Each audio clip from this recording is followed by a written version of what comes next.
Okay, we're live. A lovely and hearty welcome to all of our viewers. We are GameDayHype. We are a group of friends who like to play D&D and get up to mischief. And we are not professionals, so enjoy the ride.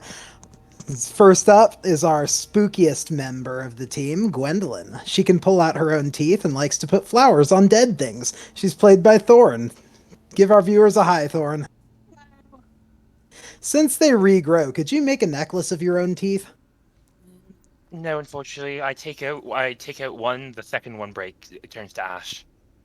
Aw, that's unfortunate. But moving on, our wizard would just love to get her into his laboratory under a microscope. Speaking of our wizard, Lysander is hyper-intelligent and hyper-flamboyant. Witty and witless at once, he's a fireball of a human being, and we don't know what we'd do without him. Seriously, we'd be lost. He has all the maps. Lysander's played by Ray. Give our viewers some love, man. I'll pass. Lysander, were you the life of the party at the college, or were you the party, like the whole party? Depends. There's like rugby circles, and then there's lacrosse circles. And which one were you? Both. Next up is our man of mystery, our swashbuckling sneaker, Vesper. Vesper doesn't have a lot to say in any given situation, as he prefers to speak with the literal arsenal he carries with him. He's played by our friend Hawk. Say hi, Hawk. Hello. Tell us really quickly about what life as a pirate is like.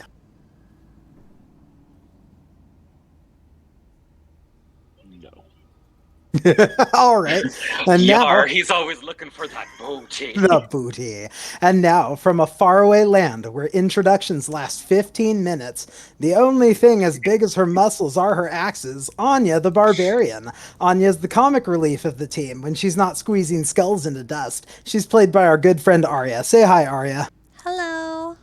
Quick question, Anya. Do you have any siblings waiting back home, or are you one of a kind?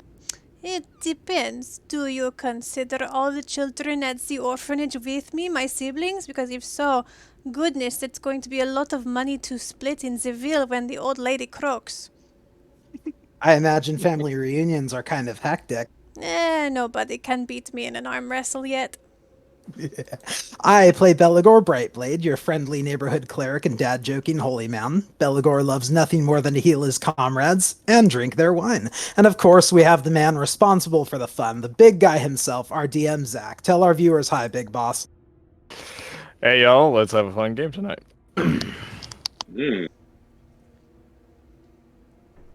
I think that covers everybody, don't you, Zach? All right, yes, indeed. I think it's time for us to delve into tonight's game, yeah? Oh, yeah. All right, awesome. That was great. So, last we left... Sorry. What's that? I was just saying well done to Belegor. Yeah, agreed. It was great. Oh, thank you. All right.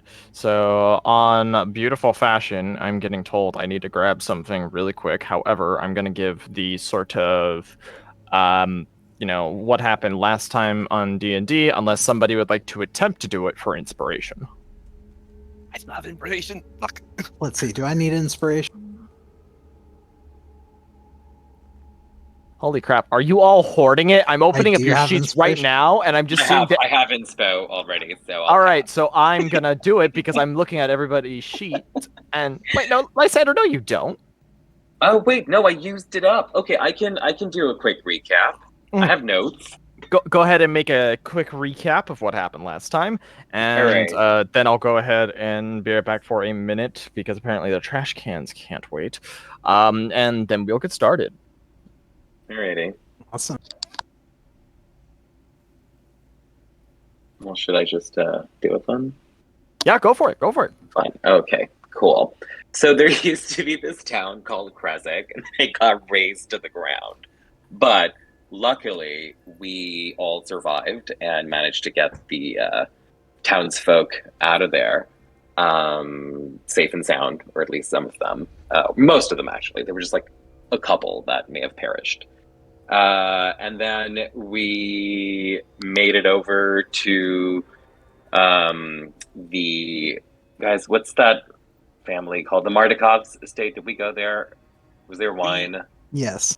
Yes, we did. Okay, so yeah, we ended up at the Mardikovs.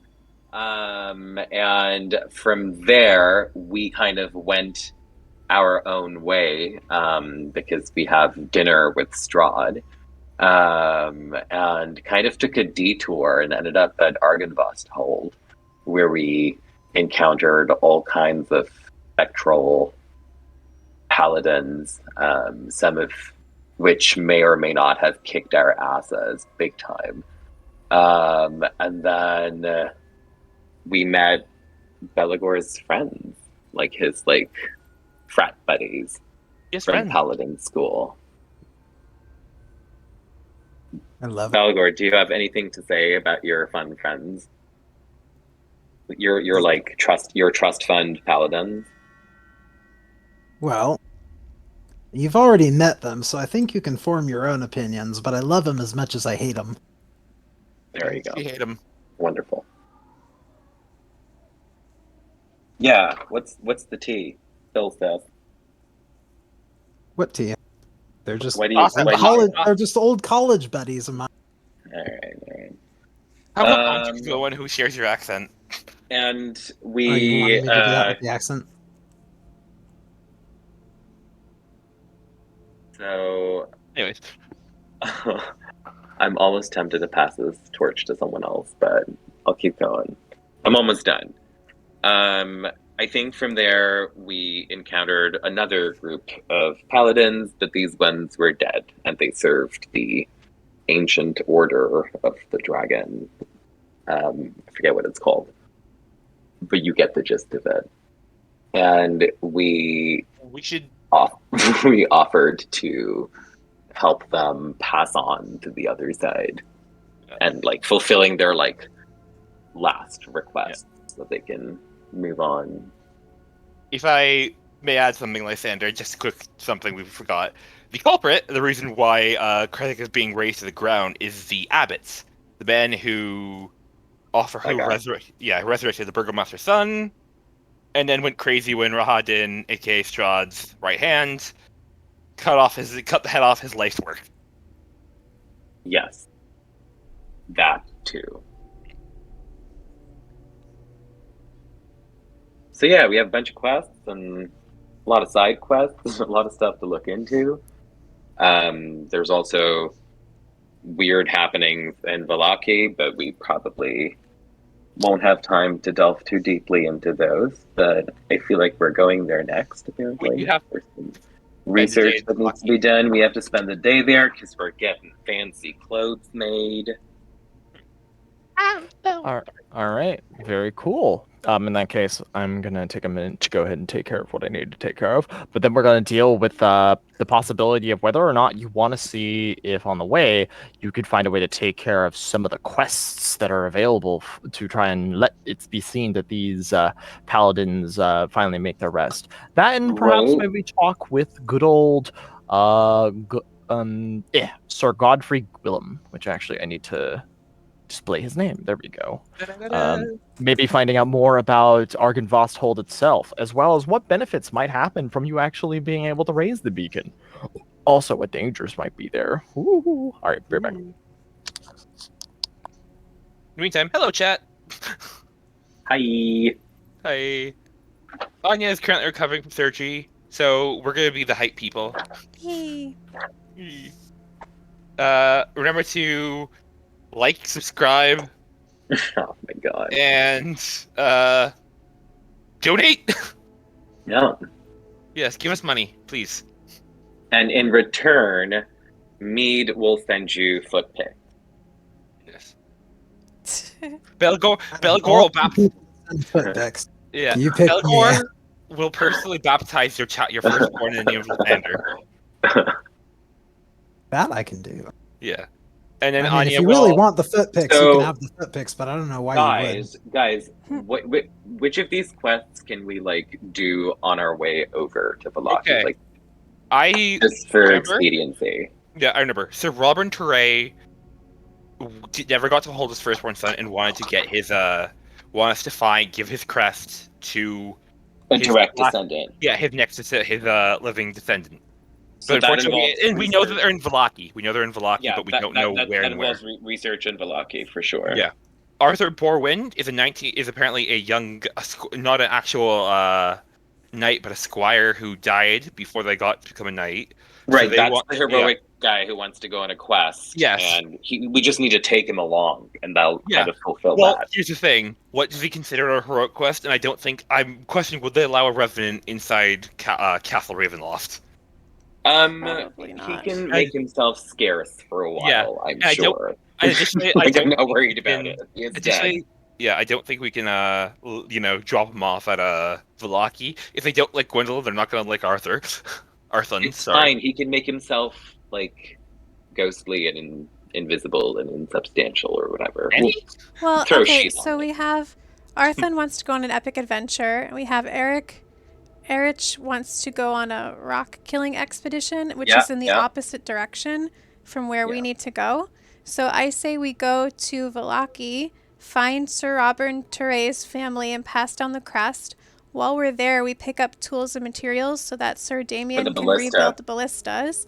Yeah. We do the dinner with Strahd, then we head back to Argynvostholt with the tools, and while Sir Damien is rebuilding the ballistas, we take Sir Erich and Arthund to go kill those big rock birds. Yeah. That's incredibly well thought out, and I agree 100%. Also, to add, we can split up in Vallaki so that someone can also go do research for the direct descendant thing. And we also have to figure out where the missing bones of the saint went, and that apparently is time sensitive, whereas all these quests for these ghosts are not time sensitive, according to Zach. They've been waiting all this time, they can wait a little longer. Yeah, they can wait a bit. I posted the overview of everything in the general chat if you guys wanted to eyeball it. Oh, I'm eyeballing it. Okay. I will say one thing. Esmeralda, I don't think we can get her to come to the Strahd's dinner party because she doesn't have an invitation. Yeah. And I don't know how Strahd feels about +1s. Yeah, I don't know either. I threw it out there to ask, but I'm pretty sure you're right that that's a no-go. Yeah, which is fine. We can still inform Erwin and Esmeralda and just say, hey, by the way, we're going to Castle Ravenloft. Is there anything you want us to do over there?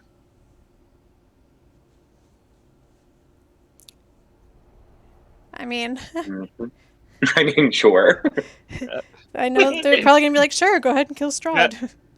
What? Yeah, exactly. Do you want us to pick up anything over there? Get a souvenir? My mama, I love her. Should we bring home a dinner plate for you?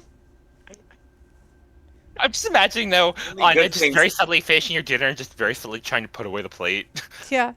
Things come of trying to take dinner plates, as Vesper showed us the other day when he just found a fortune.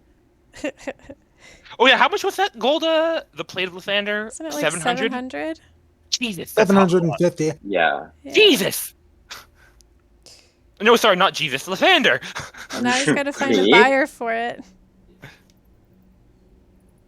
Oh, I'm sure there's some weirdo who... Yeah, that's going to be the hard part, because, who's just got 750 gold to drop on a fucking plate? Right. But I don't think Strahd's buying. Probably not. Sell it to Godfrey. Let's see if he'll buy it. At the same time, Strahd seems the type to see himself as more than a god and would buy it just to destroy it. I mean, we saw what Rahadin does with, What Rahadin does. Well, in all fairness, I would have done the same thing. I mean, that thing was pretty gross. That was not a bride. I don't know what he was thinking. I mean, Anya did say that too. She's like, what if Strahd doesn't even want this? She was right. Yep. I mean, she wanted the dress. Yeah, what he's gonna do with that fucking dress? Theories, but I won't say them. Huh? Well, that's Strahd's dark little secret, isn't it? Yeah. Likes to pretend to be a pretty princess. Yes. He's a drag queen. Oh my god, hell yeah. At night he becomes Strahdia. Stradania. Stradania. Stradania's actually a cool ass name. There's a gender bent version of Curse of Strahd, and Strahd von Zarovich is Stradania von Zarovich. Of course. Of course. Yeah. Yeah, I would say if you were all gender bent, what would your characters' names be? Mine would be Illuminata, as above, so below, bitch. Oh damn! Oh. I'd probably be just Gideon Fawn. That's cute. Sorry about that. I am back. Welcome back. Thank you. Back. Welcome back. Why did I say thank you? Because my time is a gift. Yes, it is. We are not worthy. Gosh, this sort of being God thing is going on to my head. I want all the power now. But okay. So have we all kind of decided some order of operations stuff, or is that something that the party needs to discuss now?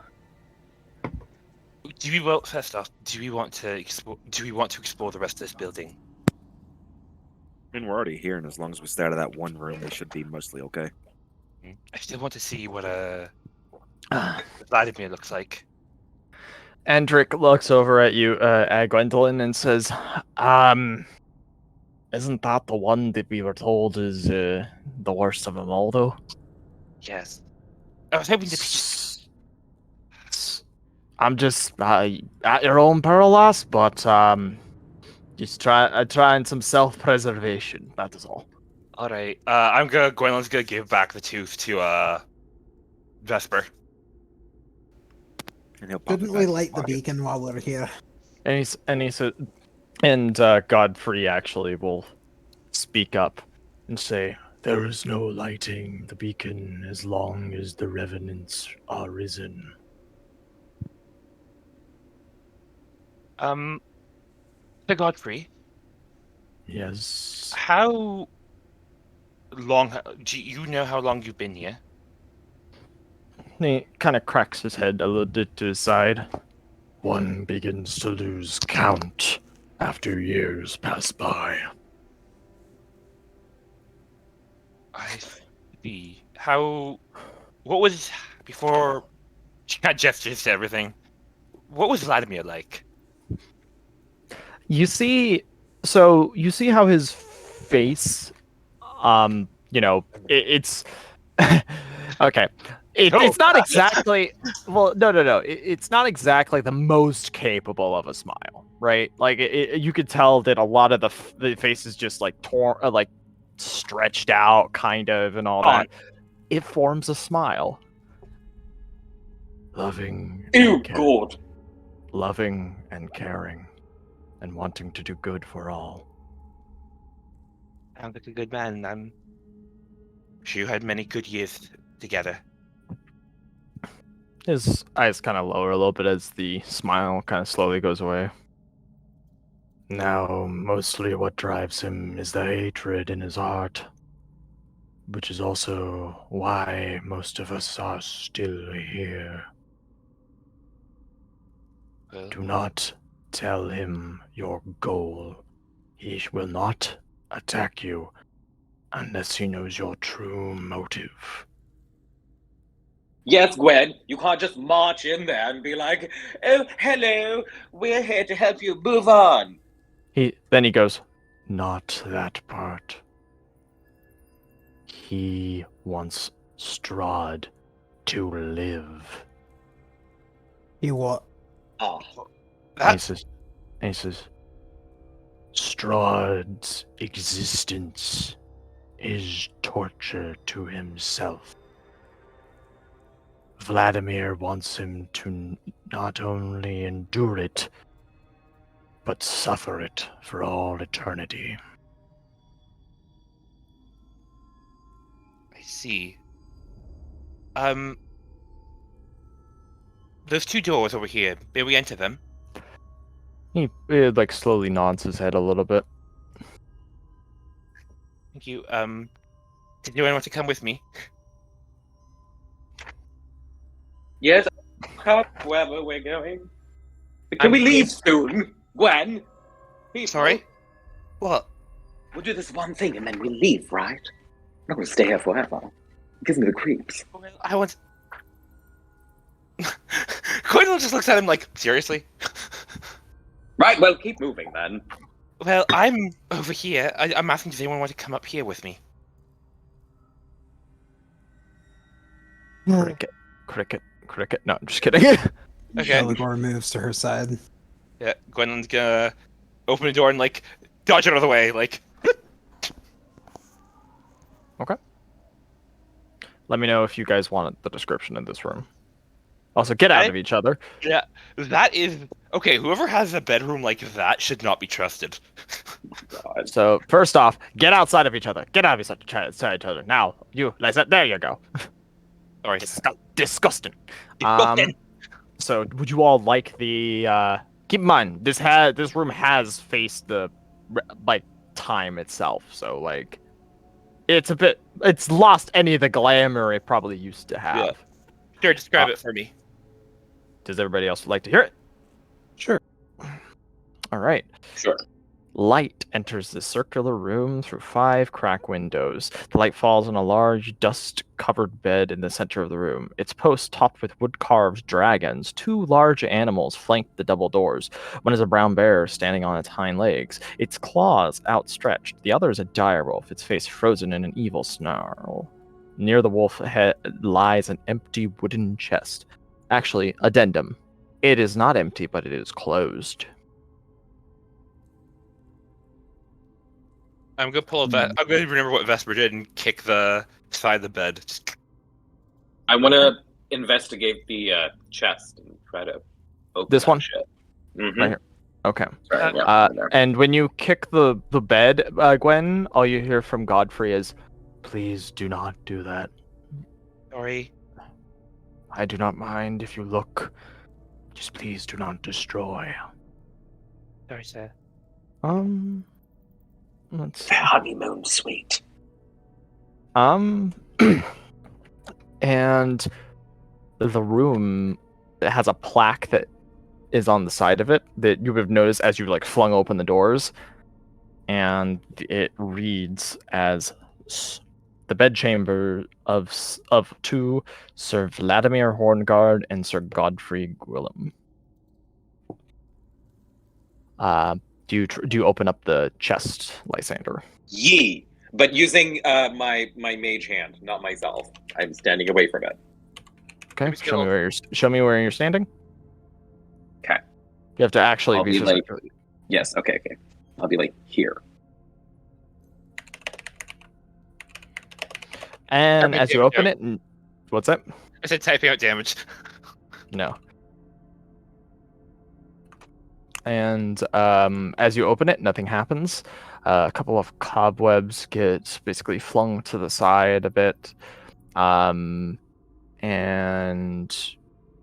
just seems like there's a sack in there, along with a couple of other miscellaneous items. Do you go over to take a look at these items? Yes, but I continue using my mage hand to telekinetically search through everything and touch stuff. I'm not touching anything myself. And as you know, that will take more time than if you were just utilizing like your hand, if that makes sense. But you are able to do it. Okay. I say this only because using one hand versus 2 hands. True. So let me go ahead and pull up something for this, because you're gonna find a couple of things. You find a couple of medallions. 2 of them to be exact. It appears to be made out of a silver-like material. They have a dragon on them, and it almost perfectly replicates the sort of imagery of the silver dragon that is Argynvost. Well, I'ma take them. Okay, so go ahead and add as like miscellaneous items to Order of the Silver Dragon medallions. Okay. Any magic to him? Do I sense anything, or is that like a different thing? Not offhandedly, no. Okay, fine. I'll add him. Anything else in there? One sec, because I'm trying to get this picture to work.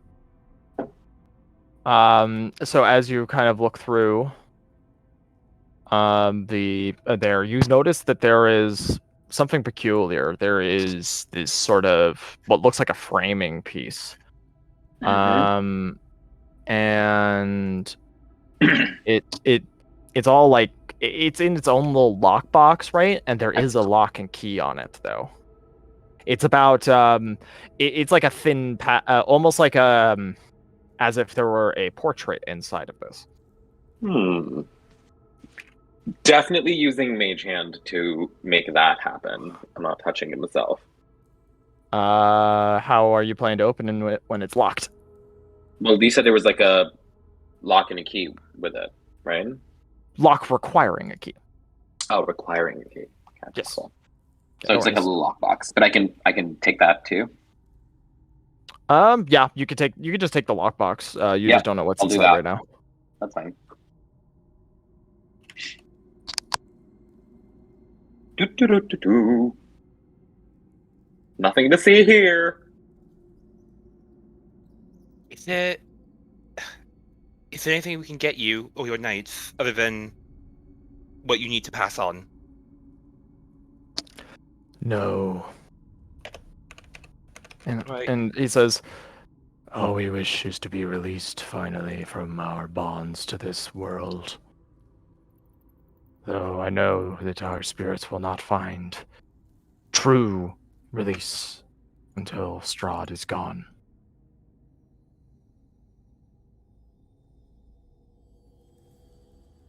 Right.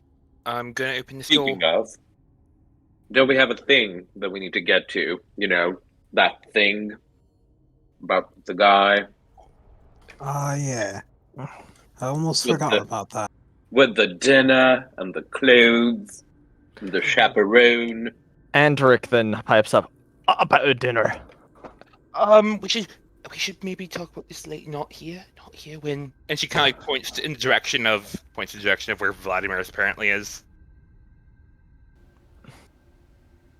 And as you're walking with it, they just seem to be right there. He says, "We will be waiting for when you wish to bring us with. However, we will not aid you in anything other than what will release us from this world." I understand. And as you're about to step further away, Lysander, you feel a chill up the back of your spine, and then you hear him say, "I know what you took, and when you discover what it is, care for it, please." That I shall You do took and more. something? What? Just research, Belegor. Look, the guy said he's okay with it. It might not Myself. have been. That might have been something to discuss with the rest of us. Oh, pish posh. We I should don't even probably- know what it was. I just took it. That's Was it- even worse. Well, it's fine because Sir Godfrey said that I can learn about it and keep it. We should go get the rest of the ardent done, and then we'll discuss. Get outside, and then would you like to come with us to Vallaki, Andric? It's better than the fucking damp outside. I'm sorry. Damp outside. It's currently raining. Yes. Well. Oi! Oh, Yeah, there they are. Yeah, remember? Yeah, I remember that. But woo! It took me by surprise. Haha! Are you alive? Yes, but whenever you do try opening that up, though, Lysander, let me know because there is something specific with it. The medallions, you mean? No, the lockbox Oh, with sorry, the something that lockbox, appears to yeah. have a sort of portrait inside, because that's what he was referring to. He didn't give a shit about the medallions. Right. Gotcha. So also, go ahead and move so I can move Andrew. And cool. Yeah. Are the two other members of Argynvostholt still alive? I don't know. Do they look alive? Did we interrupt your aerobics class?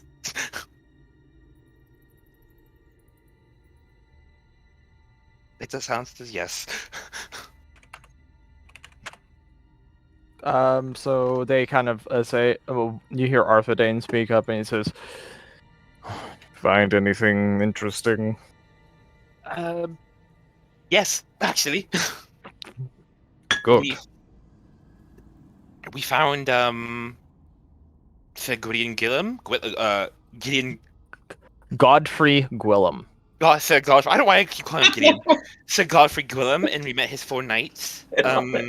Essentially, Sir I'm just gonna, Giggity. yeah, I'm gonna just cast exposition and explain what we know about the knights and what they want. Can we just call him Sir Giggity from now on, please? Oh my I am not God.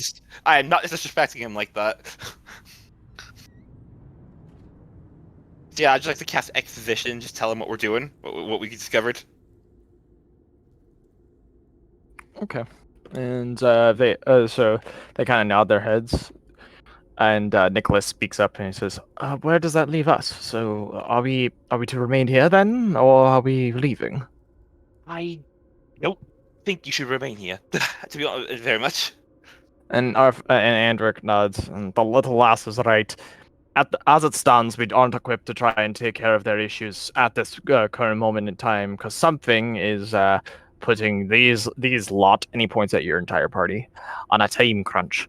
So as it stands, I'd like very much to find out what that is, so then we can move on. But we can do that outside. Okay. Oh, and by the way, Lysander said there was some sort of strange magic on the dragon statue.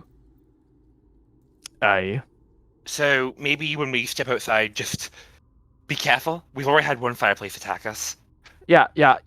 My thought Yeah. was not standing right in front of the fucking scary-ass, ominous dragon statue. Also, don't worry, it needs to be triggered and activated, and I'm pretty sure I'm the only one who can do it. So I wouldn't be too worried. You also trigger and activate the fireplace. Well, That wasn't me. regardless, that's pointless. Are we moving out? I suppose so. Yes, we can come back after. All right. So, do you remember the way down? The stairs. Yes, stairs. And I will move all of the paladins together. So, for my sanity. Sorry, it's fun to do that.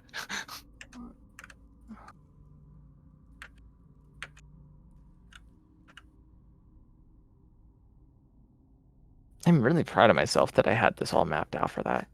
Mm-hmm. It's it's super pretty cool, nice. Zach. Yeah, I was like, when I like.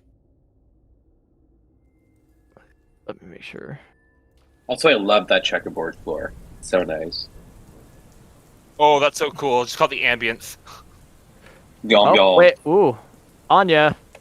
So, Anya, as you open up that door, this is important for these purposes.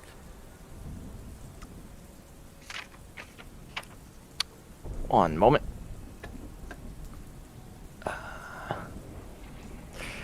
I need to check to make sure that is the correct room.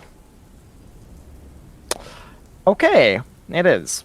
So, as you open up the door, you notice that there's a bunch of rubble. The side of this building has basically been completely taken out. However, you notice also throughout the rubble there is a bunch of spider webs, as well as giant egg sacs. And you hear the noise as these legs start coming through the rubble, as these spiders begin to climb down, as 9 giant spiders come out of the rubble. So, we are rolling initiative, everybody! Can't Anya just shut the door and say never mind? I mean, if you want to, but it's going to be an initiative thing, because also they were in there.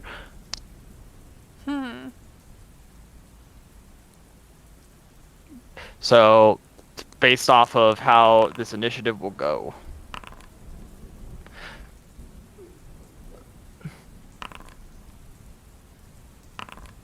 The one fight we're not actually going to do, and I actually roll high on it. You need to. We'll see how it goes with the giant spiders first. Oh man. Holy shit! All right. Giant spiders Dude. are good at rolling. Good to know. Can the rest of us see them, or? Well, we don't we're know going yet? into initiative, so Okay. I'm assuming Anya would have a very like an audible reaction. I'm assuming something. Probably. Like Okay. you. Oh shit! Okay, beginning combat. So the first spider is going to...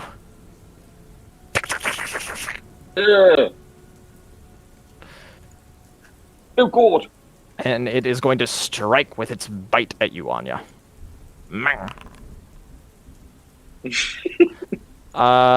Constitution saving throw. If you pass, you do not take any of the poison.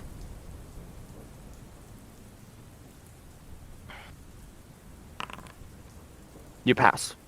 Okay. So, the rest of the spiders start funneling out of the sides because now they have been basically it's like a hornet's nest, if that makes sense. So that's an action.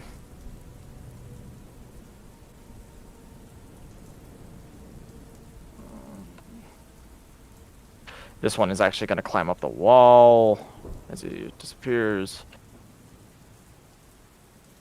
This one is going to climb outside and climb over the wall here as it funnels out.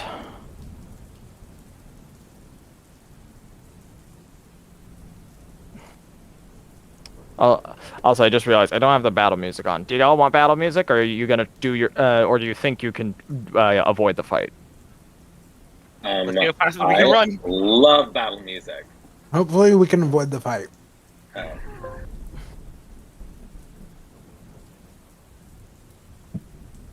Let's see.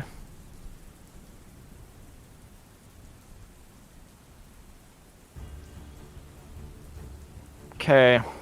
This one is also gonna do its dash action to get over to this wall right over here. Vesper, you're up.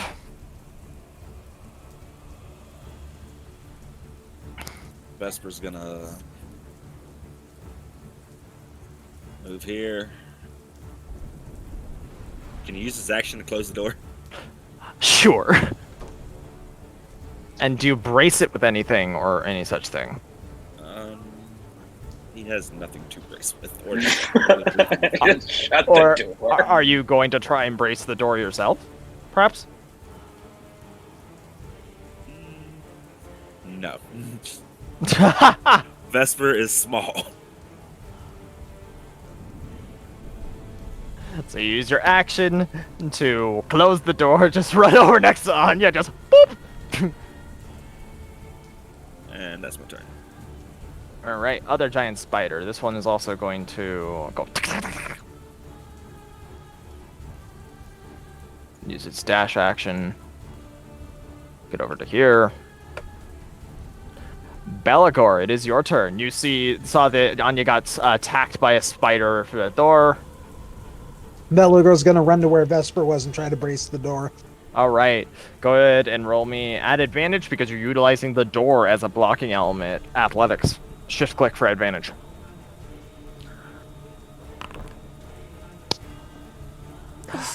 Lucky for you.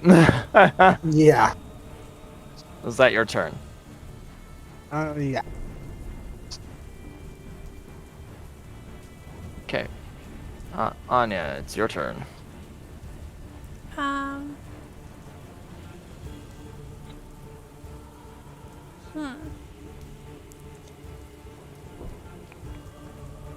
She...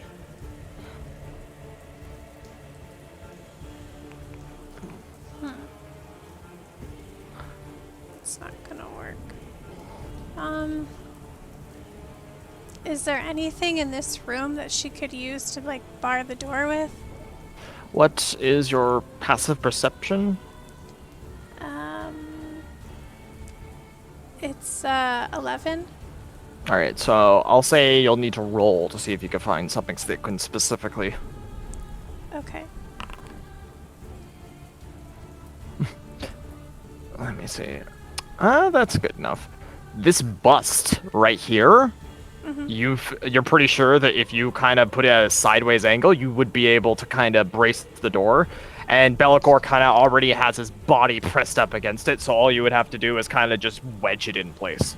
Okay. I'm just gonna do that then. It will take your action. Okay. And then as my bonus action, can I rage as my bonus action? If you would like. Okay, just in case. All right. And that's my turn. All right. That is your turn. Gwendolyn. Okay. How well do I know giant spiders? Of these kinds, not that well. Would I be able to figure out, doing like a nature check just to figure out how easily they can be deterred? That's gonna require an extremely high roll. Especially just off the cuff. But you can try to roll. Nope. No, damn it. Okay, well, Gwendolyn's gonna just give Anya a pointed look for a second. And then she's gonna call out, they're crawling out of the wall, stop running. And she's gonna cast Conjure Animals. Okay. And she's gonna summon a pack of wolves. A pack of wolves or dire wolves? Like Regular wolves. how many of those can you summon? What CR are they again? They are CR 1/4. Oh, I can summon 8 of them. Okay. One sec. Let's see, that's 1, 2, 3, 4, 5, 6, 7, 8, and they get their own initiative. Yeah, if you whistle, then the dogs just come out of nowhere. Okay. They're Okay. there now. Okay. And Gwendolyn's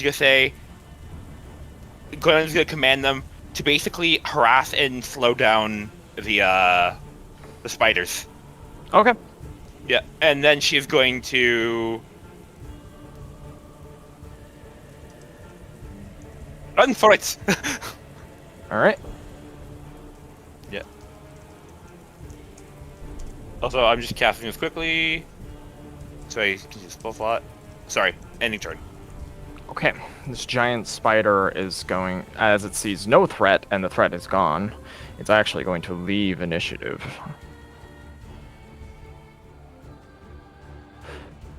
Nicholas is going to dash. Saying, it's really trying to kill us before we get out! Giant spider, also, same thing. And is out of combat. Oh, Lysander, it is your turn. Lysander looks at wolves, and then he turns around and looks like Vesper, and then he just mouths, "What the fuck is going on?" And then kind of like gestures to the door, like, "Are we leaving?" Yes. Right. Okay. Bye. So dash action, okay.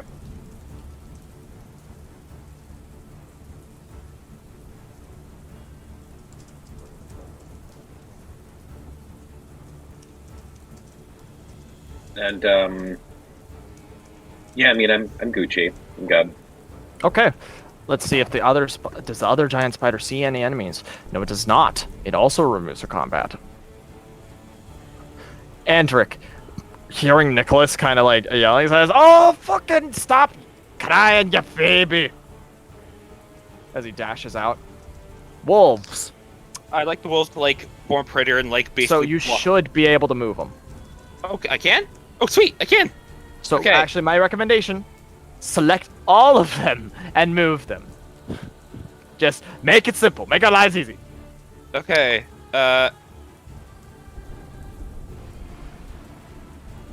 Yeah. Wait. Hang on. Alright, let's move them all again. Okay, how do I only select one now? Click to the side and then click 1.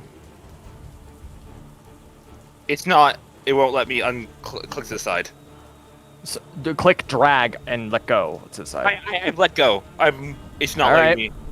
So first off, some of them are not going to be able to move in range. Yeah, I'm just trying to position them so they're forming a wall, basically. You're just trying to block this one in, yeah? Yeah, and also the other one. Kind of like keeping the other one from like getting too far. This one? Which one? This one? Yeah. Basically, Okay. if they attack back. Okay, so they'll be here. 4 of them can make an attack, so go ahead and give me 4 wolf bite attacks. I have advantage because of pack tactics. Okay, I don't have the access to the sheet, unfortunately.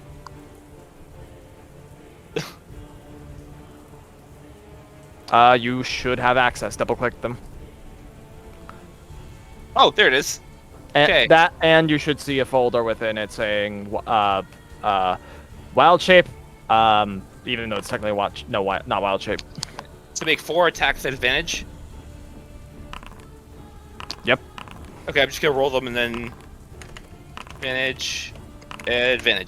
But like, aren't we leaving? Why are we even attacking at this point? Oh, they're Those are conjured animals. Those are not Gwendolyn themselves. So they're literally cannon fodder, buying you guys time to get out. Okay, so it is working. Got it. So let's see. It needs to make. Let's see.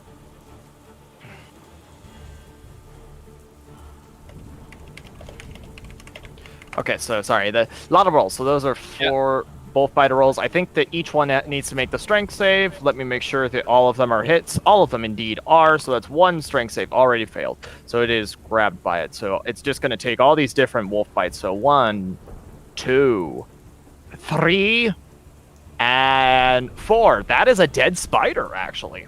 Those were a lot of good rolls. Well done. Thank you. But that is all the wolves are able to do. Okay, and that is going to end their turn. Yep, end their turn. Arthur Dane is running out, just saying like, "This is bullshit!" as he's running out. However, as we come up to the other spider, another spider does not see a combatant, so he is no longer in combat. This one also cannot see combatant, also is removed from combat. This one also no longer in combat because cannot see combatant. Cannot see combatant out of combat. Yeah, broke. Vesper, you are up.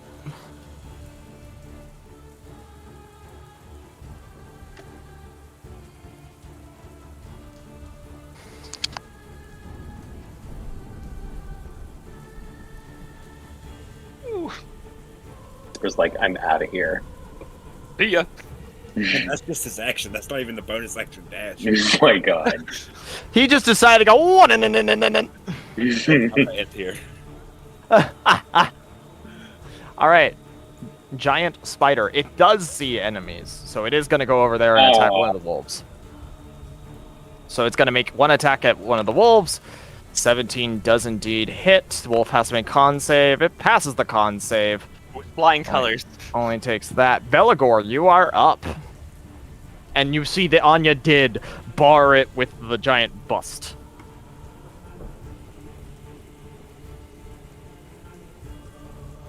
Oops, I went 5 feet too far. Is that fine?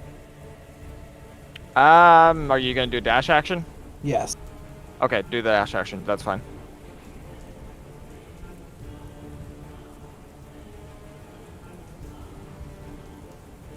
And All right. All right, and Anya, the door is barred, so you're able to move if you wish. So you want to use action to dash. Cool.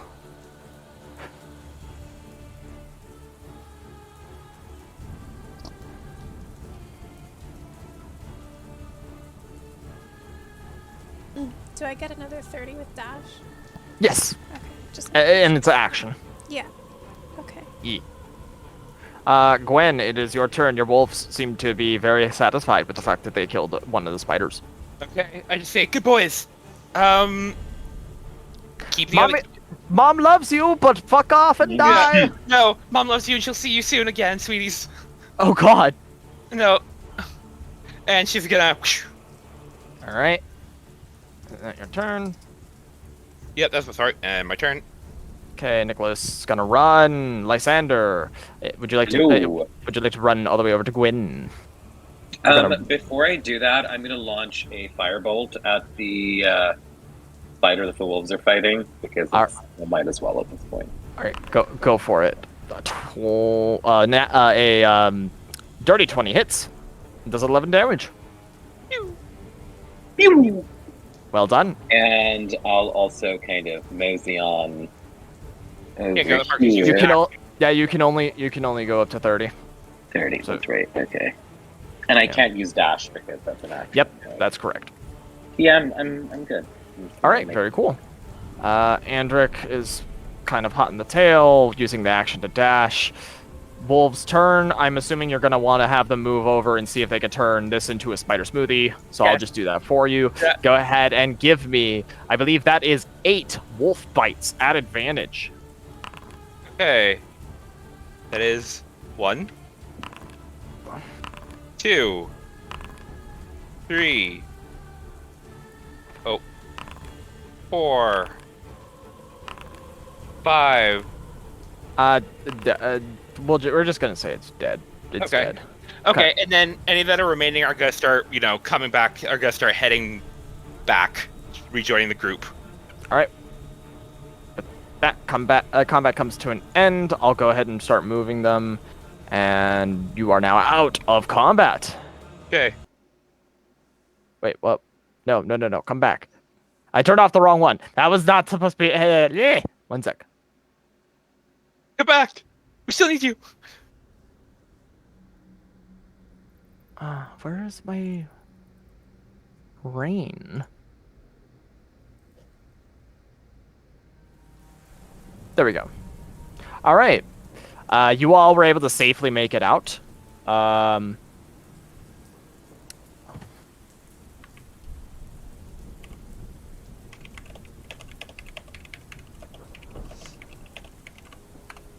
So go ahead and move your tokens kind of near each other.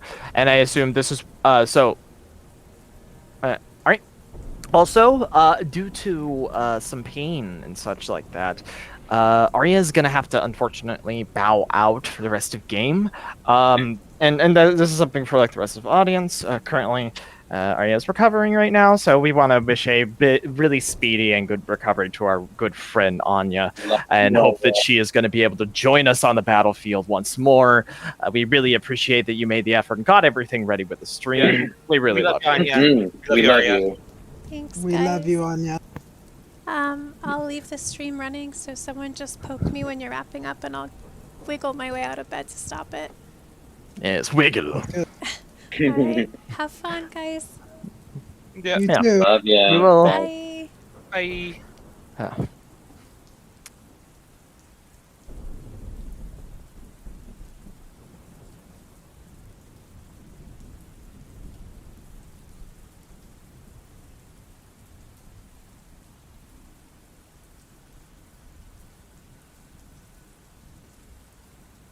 Out of them that were getting ready to just pop out and fuck your shit up. But you're able to make it out. And Belegor, would you like to move yourself over there? And now you all have the sort of... You're outside of... Oh, what's that? Sorry, I was lagging. You guys all were there for me until, like, just as you said that. Gotcha. Anyways, so... as you can see, the... whatchamacallit, you were able to get away, and the spiders did not pursue any further. Andric now kind of looks over poignantly to you all and says, "So what's this I'm hearing about, some sort of dinner?"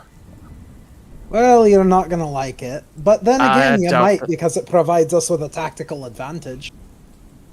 Alright, start talking. Strahd Well, invited us to dinner. And he looks over at you pointedly, Gwen, and he says, "I was waiting to hear from my comrade." Sorry. And he looks back over at you, Belegor.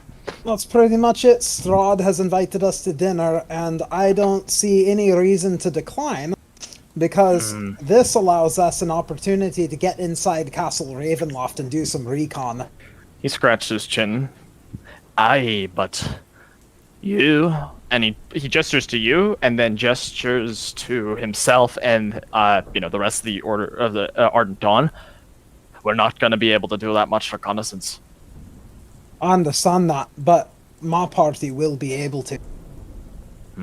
That is a fair point. Because if I had it my way, I'd be just storming the gates by now. But unfortunately, we're not going to be able to do it that way. Just keep in mind, our ability to be able to sense where evil is the same as his ability to know where good is. That's right. So, Which is why we have to go alone and follow his terms. However, it Aye. presents us with a unique opportunity to meet the man in person, see his fortress. aye. Lysander raises his hand. He's like, "If I may," and just kind of waltzes over. He nods his head. Waltzes on over and says, "I just have a sinking suspicion that Strahd obviously wants something from us. Some sort of task or, I don't know, pledge." Any idea what it might be, or are you completely in the dark as far as that's concerned? Completely in the dark. All I know is, he could have offed us any time and he didn't. That's true. And something tells me our order getting here isn't exactly a surprise to him. So same could be said about us. He's known about every move we've made thus far. Aye. He kind of scratches his chin in thought. So, out with it. What's your plan? Just go to this person, go to his home, have food, have a grand old time, and hope that you find out what you want and not get your jugular torn out? Yes, actually. We don't really have a say in the matter. Yeah, to be honest, I think we suffer more if we... Oh, I'm try not it. saying you do. I'm just asking if there's any other part of the plan. Well, I plan to keep my eyes very close on where we're being led in the castle, what kind of forces he's got there, see if I can detect any sort of traps or anything like that. It's not like I'm just walking in to have brunch. Yeah, best case scenario, Lysandra can seduce him. Worst case scenario, you'll hear from us. We'll send a communication. Wait, worst case scenario, you'll hear from us? What's the best case scenario? Oh, I don't know. We somehow strike a great deal and everyone goes the fuck home. There's no making deals with Strahd. You start seeing, like, Arthur Dane start just... this one's funny. This one's funny. And Nicholas says, there's always the possibility of redemption, right? Sorry? Well, in my mind, everybody is. Think about it, right? Some of the cruelest people before had a point where they had a turning point, and Lathander sees light in everybody. Andrew kind of like lowers his head a little bit. Arthur Dane puts a hand on on Nicholas's shoulder. I don't mean to put you down there, son, but there's no redeeming that monster. There is only one outcome that ends with a good outcome for all of us, and that is putting him down like the dog he is. All the dogs kind of look at the wolves, kind of look up like,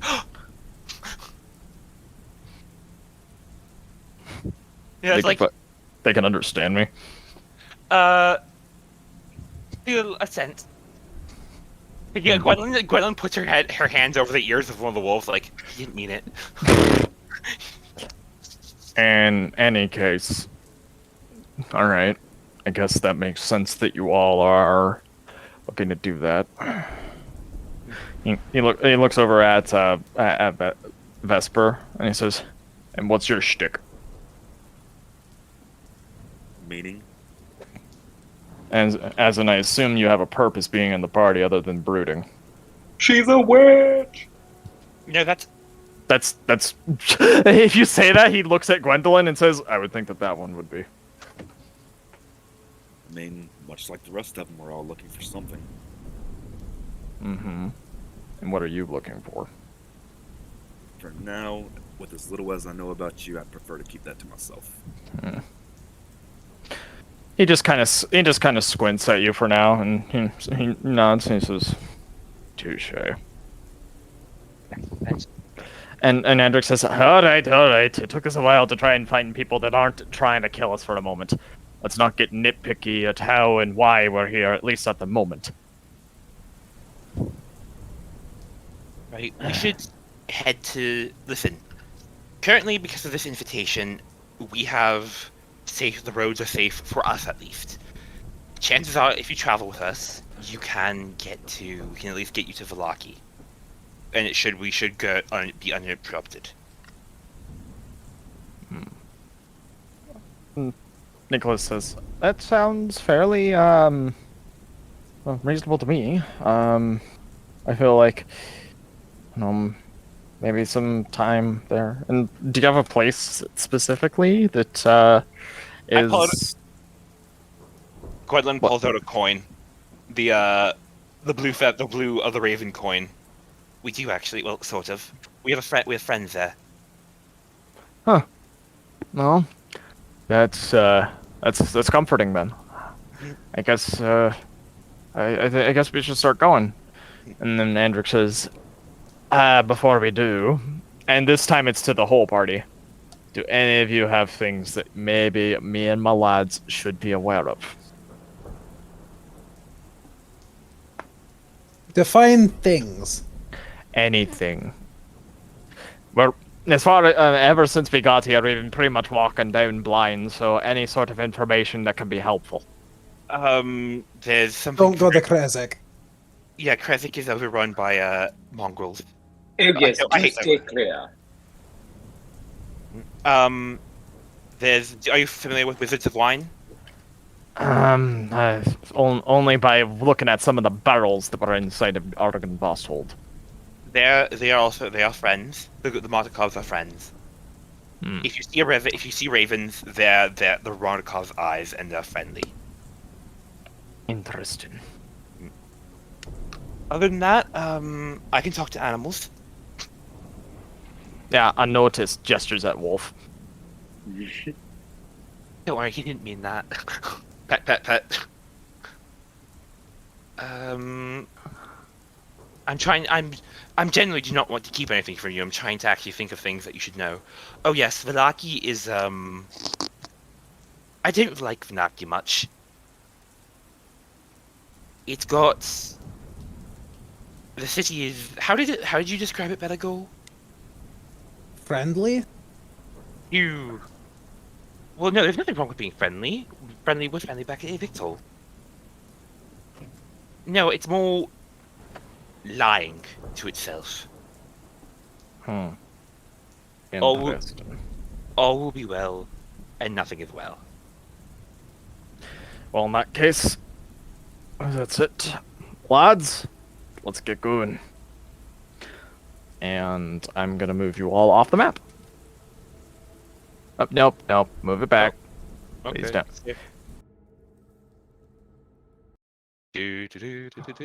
So as you all leave Argynvostholt, you end up seeing the giant,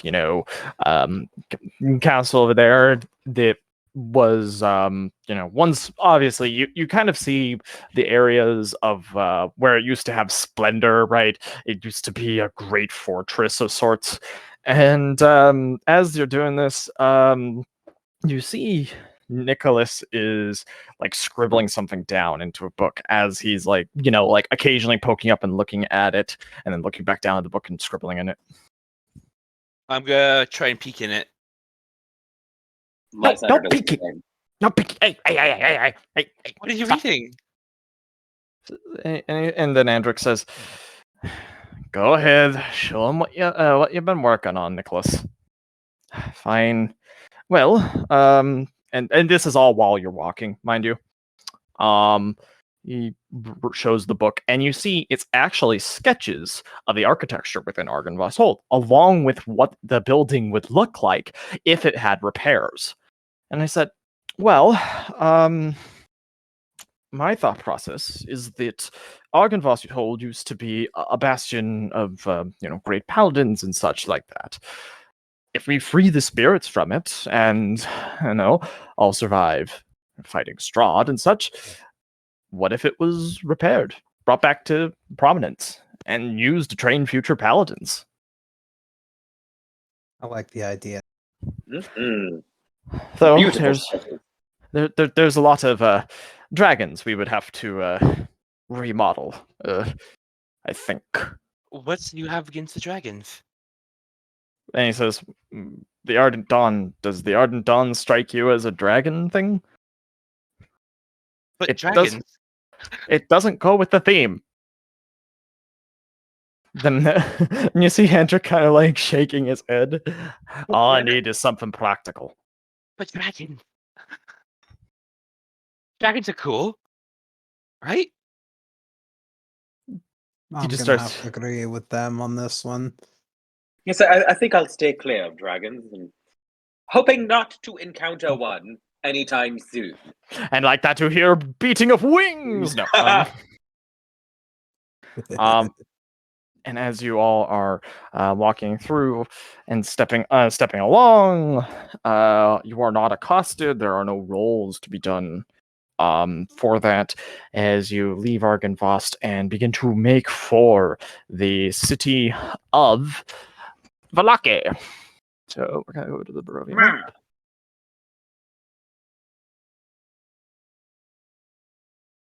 Okay. And upon reaching it, you have one of the boys that were from one of the Mardukov sons of Erwin waiting for you at the entrance. Oh boy, friends. Boyfriend. I guess. Oh, which one? Which one is it? Let me bring it up real quick. It is. Why is it not loading? Yay, technology! Woo! It's wonderful when it works. Lysander's like, oh look, it's the children. Have you lost your mummies? Oh shit, they're actually tabs. So, Oh my god. it's Braum. I didn't realize. Oh my god. And then you just see like his eyes swell with tears and starts running away. Lysander's like, oh shit, it's the Martikov children.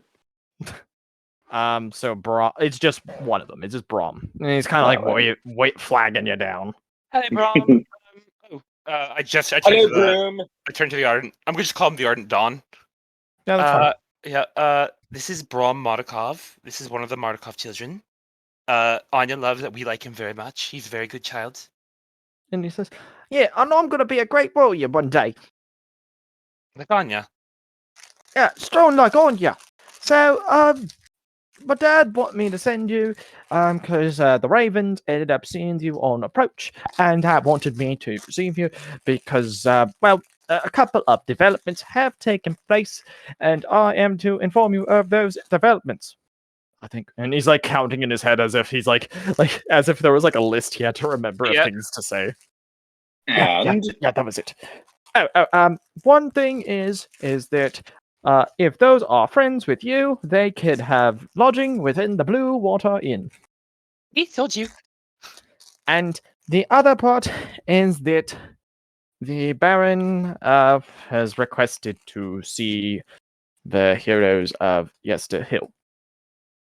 oh That's no. not so good. Look, tell this man that we're going to talk to a bigger man and that he's just going to have to fucking wait. We have to stay here a day and And the Baron has eyes everywhere in Vallaki. My dad told me that he recommends that you just see what he wants. He it would be easier if you did, and that find out what it is that he's trying to find out, because he doesn't know how long you're going to be here in Vallaki. Also, why are you here in Vallaki again? Well, actually, I hope it's to see me. And he smiles like a big old like.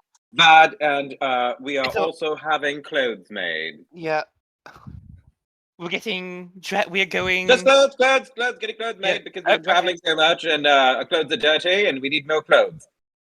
Yes, let's talk about this in the Blue Water Inn and then we'll go see we'll quickly stop by Blue Water Inn and maybe we'll go see the this Baron after? Yes, the Baron.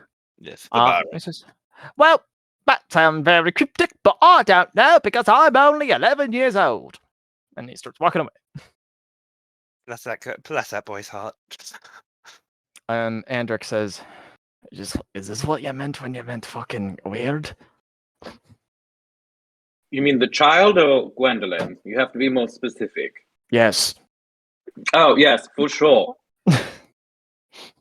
Also, you've engaged in conversation now, and in her culture, that means you are now married. No, it does not. What? It does not. No. What? No. No. Look, she's being the blushing bride.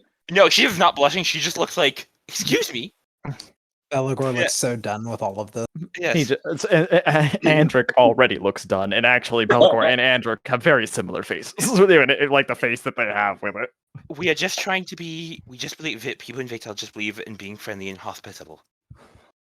Well, let's go to this blue inn then, shall we? Waylon pulls up her shawl, just. Yeah. And as you all make your way there, you also, I'm assuming you drop off at the stables Esmeralda's cart with her horse. Yes? Yes. Yep. And all right. As you enter the Blue Water Inn, though, you do not find Esmeralda. Though you see kind of like, you see the two. Let me make sure that I'm pronouncing these brothers' names correctly before I say them, because it was the Wolf Hunters, the Zaldarovich brothers. Gwent. Yeah. Is there one there? I feel like Vesper should go question them and be all like mean and shit. Be like, what the fuck is going on here? Vesper's already talked to them. Oh, right. So, as you all step in, music is playing and such, and people are chilling about. As they see Vesper, they both kind of raise their tankards to it. Givigini kind of has an actual smile. Zoldar, maybe he's smiling, or at least his way of smiling. So not smiling at all. He's frowning less than usual. Vesper gives a nod back in recognition. Okay. So as you're all moving inside, also you know that the drunken brothers are just now leaving, the same ones that you've seen there before and such. And you're noticing that a lot of the wolf heads are starting to be taken down, actually. And Erwin is there polishing off a mug, and he gives a small nod to you all and says, "Good to see that you're all back safe." Good to see you too, man. Yeah, What news? Talk privately. And he looks around and he says, "Well, take a seat and let me pour you a drink and let's talk." And he kind of says, looking around, and he leans over, saying, "Let's make it look a little bit more casual. Don't want to have it too often that I'm having private conversations with strangers in the back. Looks bad a certain way." Right. We're just shooting the shit is all, just us gents. Exactly. Doing gentlemanly things. And and as you say that, he pours you a tankard, slides it to you. Does everybody take a tankard? Yes. Oh, yeah. It's hospitable, so she's gonna take a tankard. All right, and Andric says, "Me and my lads will take tankards and bottles." And he pulls out a couple of Strahd coins. He says, "I found this on some bodies along the road. Here you go." And he said, Andric knows how to party. And he says, "We're gonna require just some time to recuperate. My mate, we haven't slept for a couple of days while we were in Argynvost, so we're gonna need a little bit of time. But we'll be, if you need any of us, we'll be upstairs in one of the rooms." Armin says, "Main one that is to the right, not the one down the hall. The down the hall room has been taken." And he kind of gives an eyebrow to the four of you, kind of I'll explain once, And he says, "So, a couple of developments. The Wolf's Head Jamboree happened. Everybody did it and enjoyed. Had However, it was a little anticlimactic, and now they are getting ready for the next festival that is going to happen in 2 days. Ooh, another festival. He nods his head. We'll say that it's a fun one, but what we really know it to be is just another distraction. Issue is I that love there's... a good festival. He nods his head. As do I. As do many people. Some people don't like festivals, but they tend to be dealt with quickly. He says, kind of, nodding his head. Yes, we've heard as much.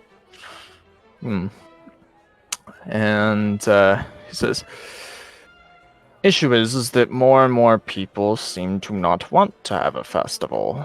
So we are seeing something such as this.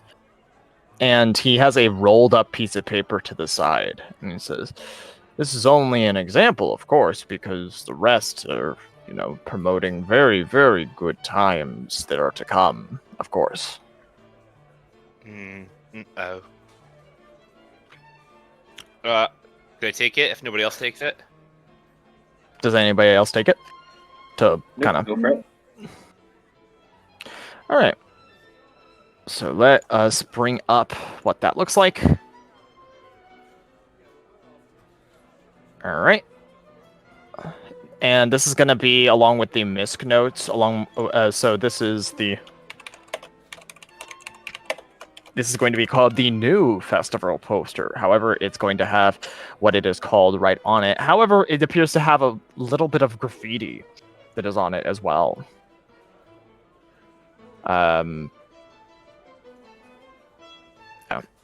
Unfortunately, our viewers are just going to have to imagine it. If any of you want to describe... I can't see it yet. Well, no. You're about to. You don't yet. Okay. I'm saying that once it's up, if anybody wants to give a little description of what this is, So it gives a... So... Observer. You should be able to see now.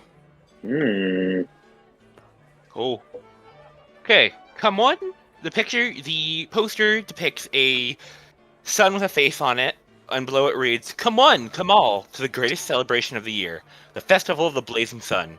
Attendance and children required. Rain or shine, all will be well by order of the Baron. However, there is red graffiti saying lies, lies, lies." Mm-hmm. Calming. And he says, such a wonderful poster, is it not? I have to agree with what it says. And she taps up the lies, like... And he says, indeed. However, in order to spur excitement for this, as these are festivals meant to be in the spite of Strahd, because that is what Vallaki always has been, as a pillar that stands against Strahd in all of its glory. The Baron would like the heroes of Yester Hill to make an appearance at this festival. Now, does Urban know that the bones have been stolen? And yes, Vallaki you guys all talked with him and such at a certain point. So he says, and as we know, certain entities might be missing, but the festival will go on as planned regardless. We have a bit of an issue in that we can only be here a day. He nods his head. However, be that as it may, seeing what he would want would still be the wisest thing than trying to work with it. And he leans over and kind of whispers, the Baron's influence is wide in the city, and there's a lot of misguided people. I would see it that we avoided as much bloodshed as possible.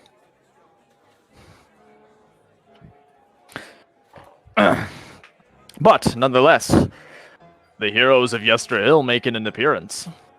I feel like that would be something that all would be interested in seeing. Don't you?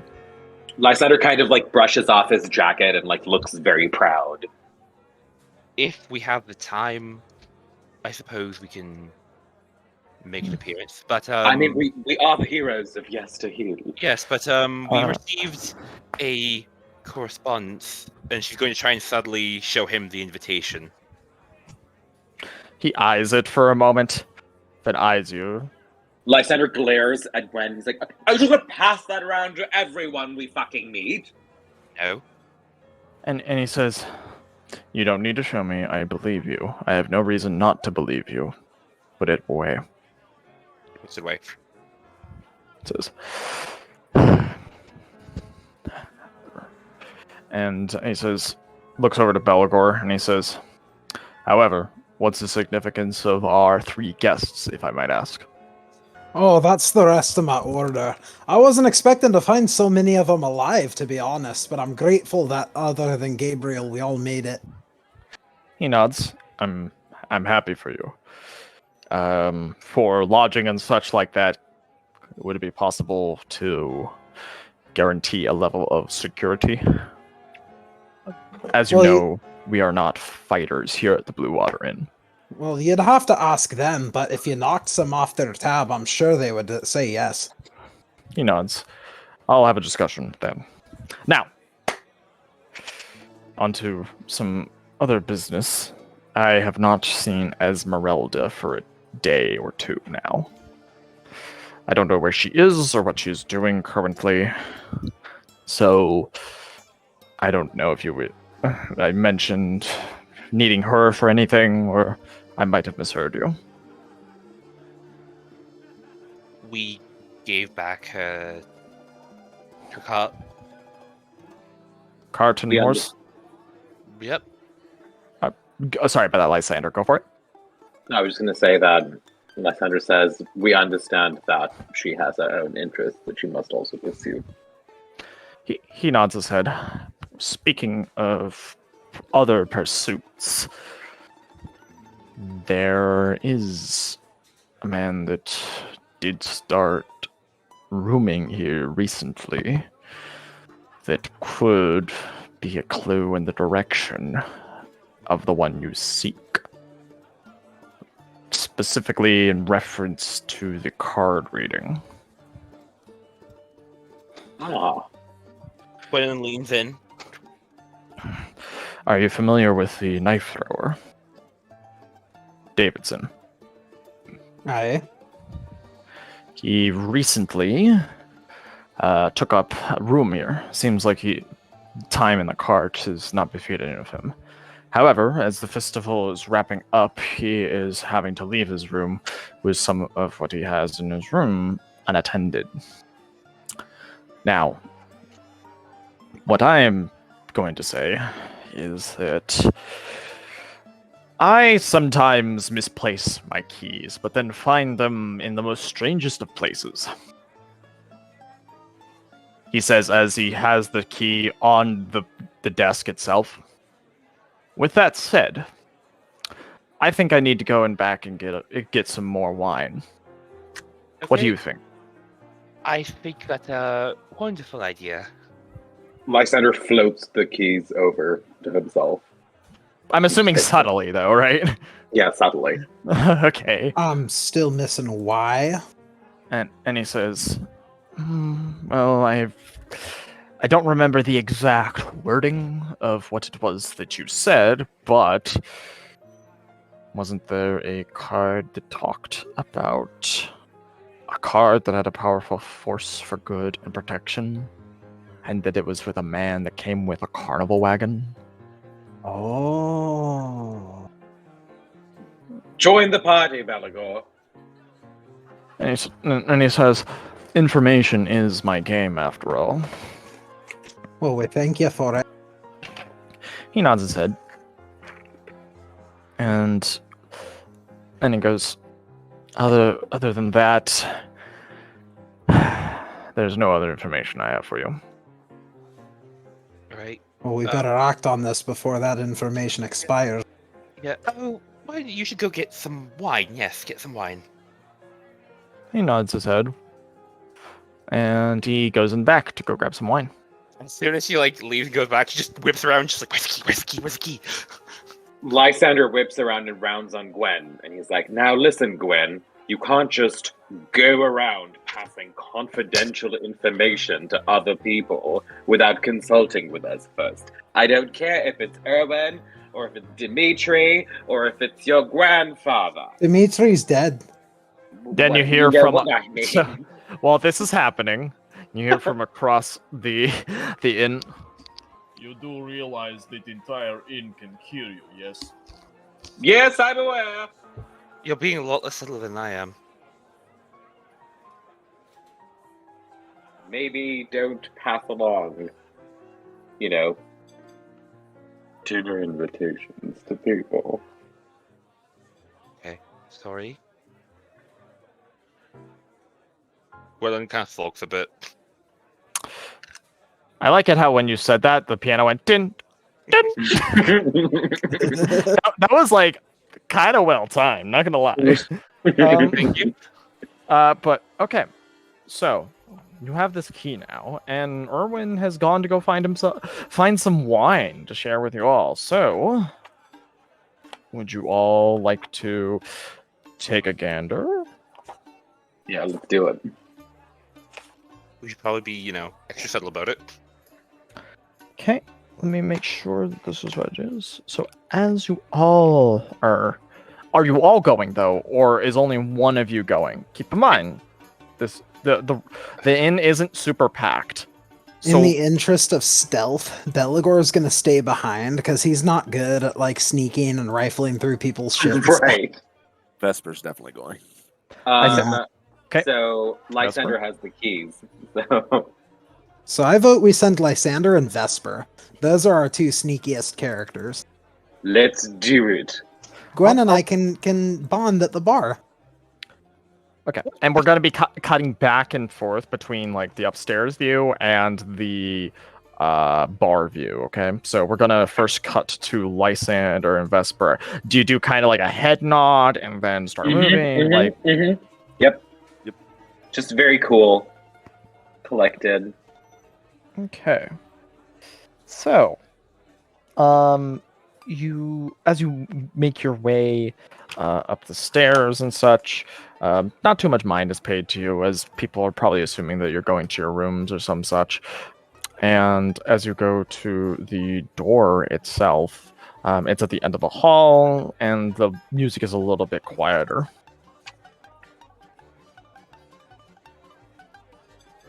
Lysander sort of peers around on his tippy toes and he's like, "Vespa, I tweak." Well, honestly, our best bet would be you take half the rooms with the keys, and I use my tools from the other half to try to get this done quickly. Figure out where we need to go. I mean, is there a number or something? There is no number. Oh boy. Didn't Erwin mention which door is occupied? Oh, he did, right? He mentioned that the doors to the right were occupied by the Ardent Dawn. Anything at the back of the hall is not. He was trying to be very subtle by not just straight up saying which door was his out loud. Okay. So I guess they'll just get to work. Try to subtly open doors. So, for this case, both of you roll me d4s for which door you open. Vesper, follow yours with a roll with your thieves' tools, if you can do so, please.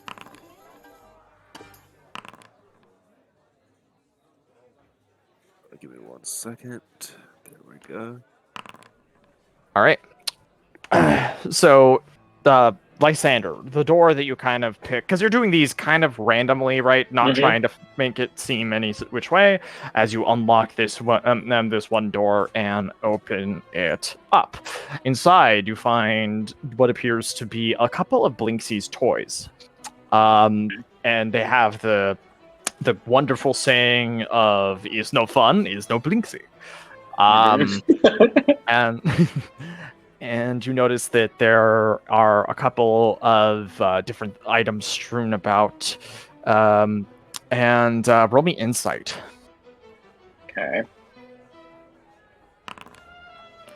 So what this must be, because you actually notice that there also is a couple of beard products that are all along the table.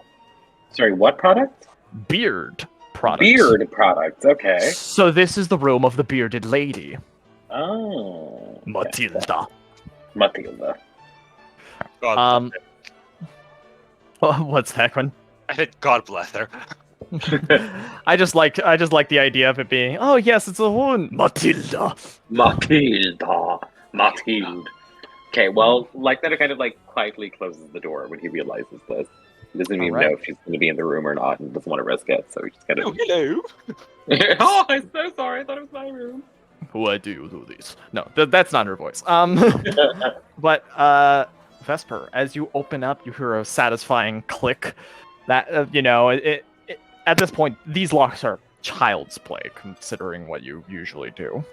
However, as you open the first lock, you try to open the door again, and it stops again. There's a secondary lock within this one that is not a part of it. And you're pretty sure that you can probably get to it with one of your picks. However, it will require another Thieves' Tools roll.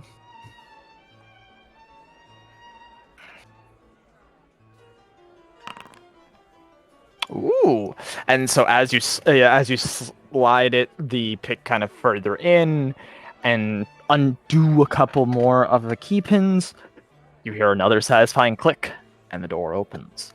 You see inside there seems to be a couple of different carnival memorabilia, along with a board with 3 knives thrusted into it.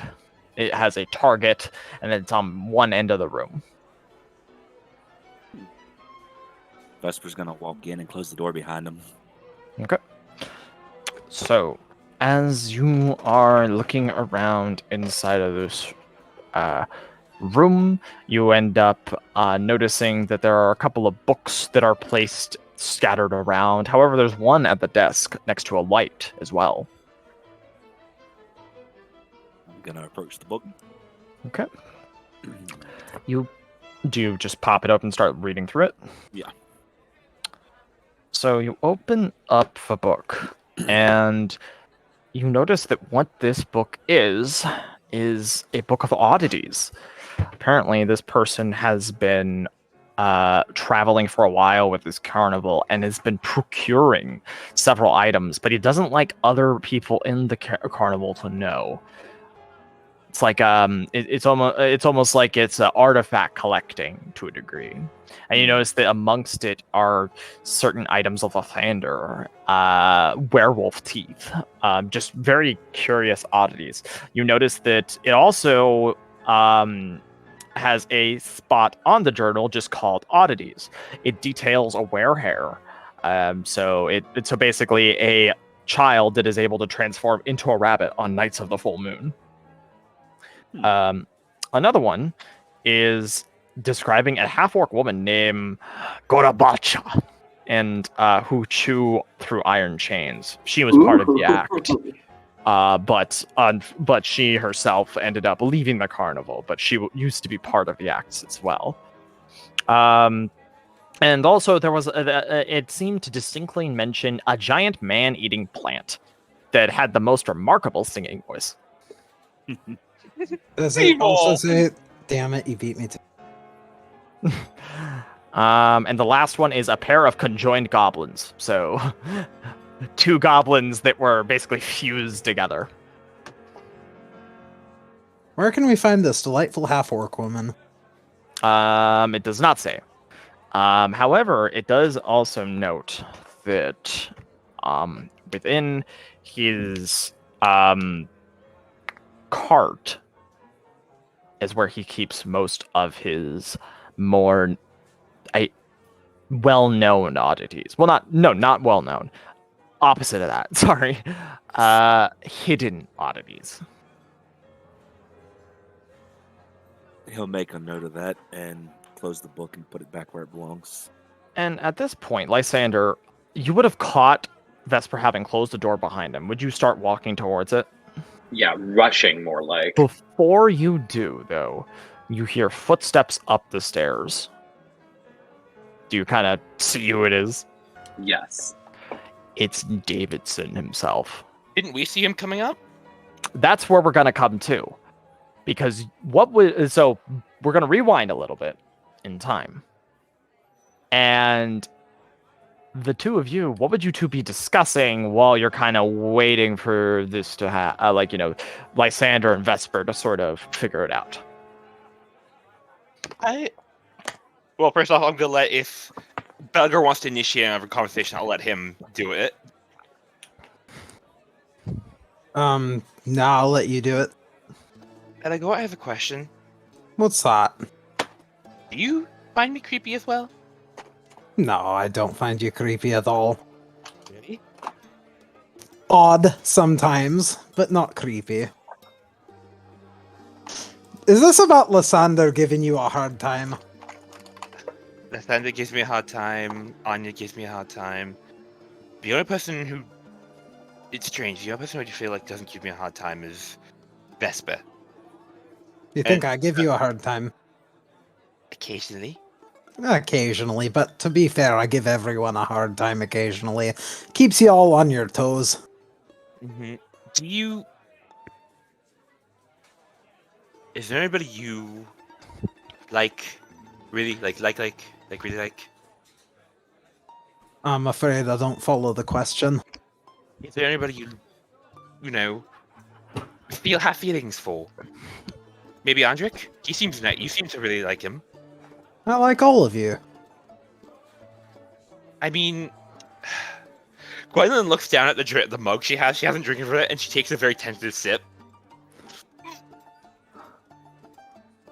Oh. I meant romantically. Romantically? Well, I'm afraid there's no one like that at the moment. Is there anybody you want to pursue?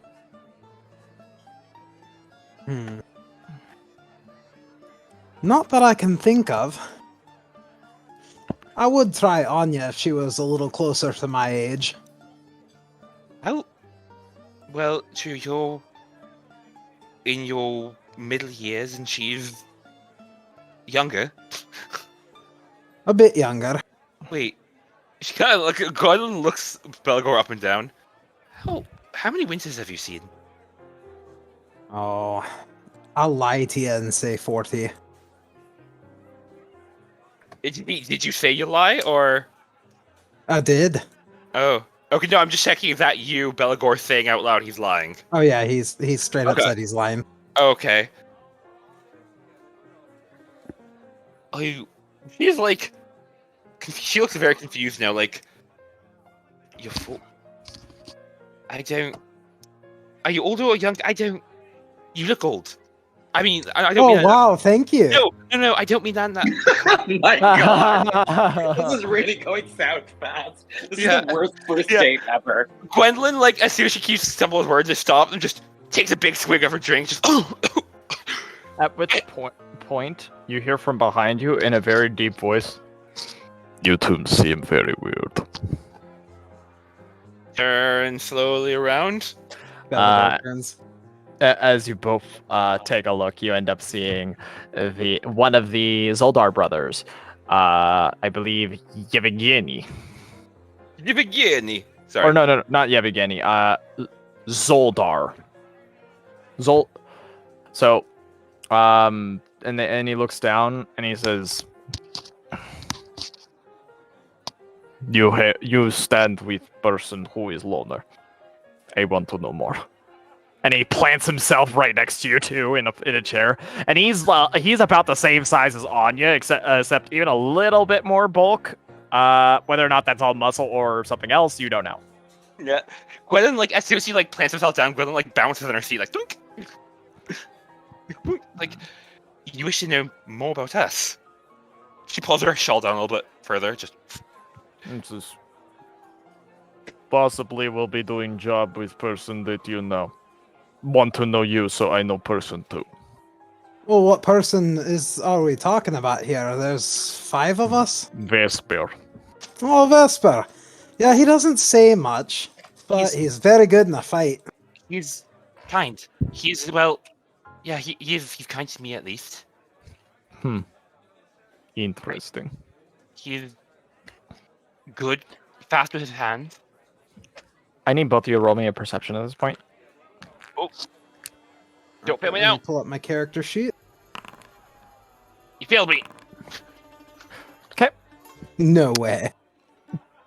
As this happens, Yevgeny comes over. Yevgeny is the other brother. And he says, "Well, from what we know, Vesper sounds like very, very nice person, good with blades, and reason for being here. Also interested in making coin, just like us too." Yeah, he used to sail apparently. Oh, sail, you say? Quite interesting, I say. Gwen's like, Belegor no, subtly nudges Gwendolyn with his elbow. is it like a encouraging nod or like a admonishing nudge? It's like, shut the fuck up. Yeah, Gwendolyn just like immediately starts drinking from the alcohol again. Like, So, unfortunately, the two of you did not see Davidson walking by as these two were talking to you. Were they And so- distracting us? We're gonna. You don't know. We're gonna go over to Lysander as Davidson is stepping towards in the direction of his room, and he just looks at you, Lysander, and he goes, "Good evening." And Lysander goes, "Oh, hello, Davidson. So good to see you again." For Vesper to hear him. Okay, Vesper. Here, so I'll give Davidson's reaction in a sec. Vesper, what do you do as you hear this very? How far up is this floor? About 25 feet. And is there a window in this room? There is a window, but there is no there's not a like. It's a it's straight down. Vesper walks to the Spread your window. legs. Vesper walks to the window, looks to the ground below. Let's see. Ooh, Oh, you little shit! Nice. nice. That works. That's awesome. Smart man. As you poof there, and he says, yes, it is me. Are you a fan or something like that, or? Definitely. I've just seen your work, and the last time I was passing through town, and I'm a bit starstruck. Don't mind me. And he just runs away. Roll performance. Okay. See how well you act up this adoring fan sort of a Oh my Oh, good. Nat 20, but It is- my negative modifier. Still a it nat is- 20. It is perfect. You are able Oh, to. amazing. Your hands are raised up, flailing in the air. Buy a syrup, buy a syrup, buy a syrup. As you go, and you just hear David say, "I can't deal with these fucking fans. Holy shit!" He says as he steps into, and as he walks over to his room, pulls out his key, and you run away. Do you stay to see him at his door, or no? Or do you Yeah. just immediately abscond? No, I mean, if my little trick works, then I'm not going to run away. I'm still going to kind of hang around so I can keep an eye on him and make sure that he goes into his room or whatever. So he pulls out his key, and as he brings it forward, he quirks his head to the side as he notices that both locks on his door have been undone. And opens up his door and steps in, closing it behind him. Okay. Now Lysander runs back to the group. So, Vesper, now that you're outside and out there, as you use Misty Step and Poof right there, roll me a d20. This is just for something random. Oh no, something random. You appear like right next to one of the Wachter boys, and he is throwing up into a bucket.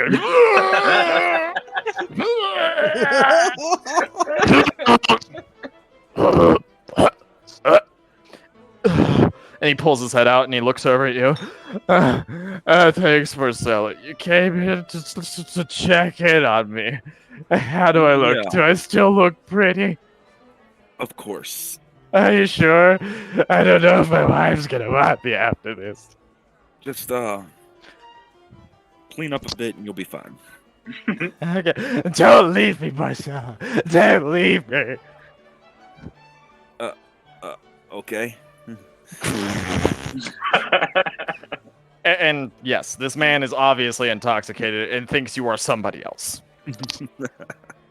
So do you stay with him and comfort him? Hey, it's a good alibi. Oh my god. All right, so we'll cut back to you comforting chaotic, I love this drunk guy. Lysander, you said you started going down to where Belegor and Gwen are, yeah? Yeah, but he notices that Vesper isn't there. Okay. And you he's do like, see the "What two. the fuck?" You do see the two Russian guys that are Okay. near. Now, Belegor and Gwen are both going to see Lysander coming down the stairs, and his like hands are like on his face, and he's like mouthing, "What the fuck? What the actual fuck?"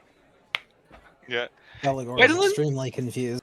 Yeah, Gwendolyn is getting starting to like, you just hear like a very gentle and you know she's like kind of like wavering in her seat. Lysander walks over to the group and he's like, "Guys, we may or may not have Belegor broken stops him into-" right there and just Mm. looks around at the two Russians sitting right next to them, right Oh, within no! earshot. Don't let us interrupt you, little man. What do you have to tell us? And he says this with a big, beaming smile.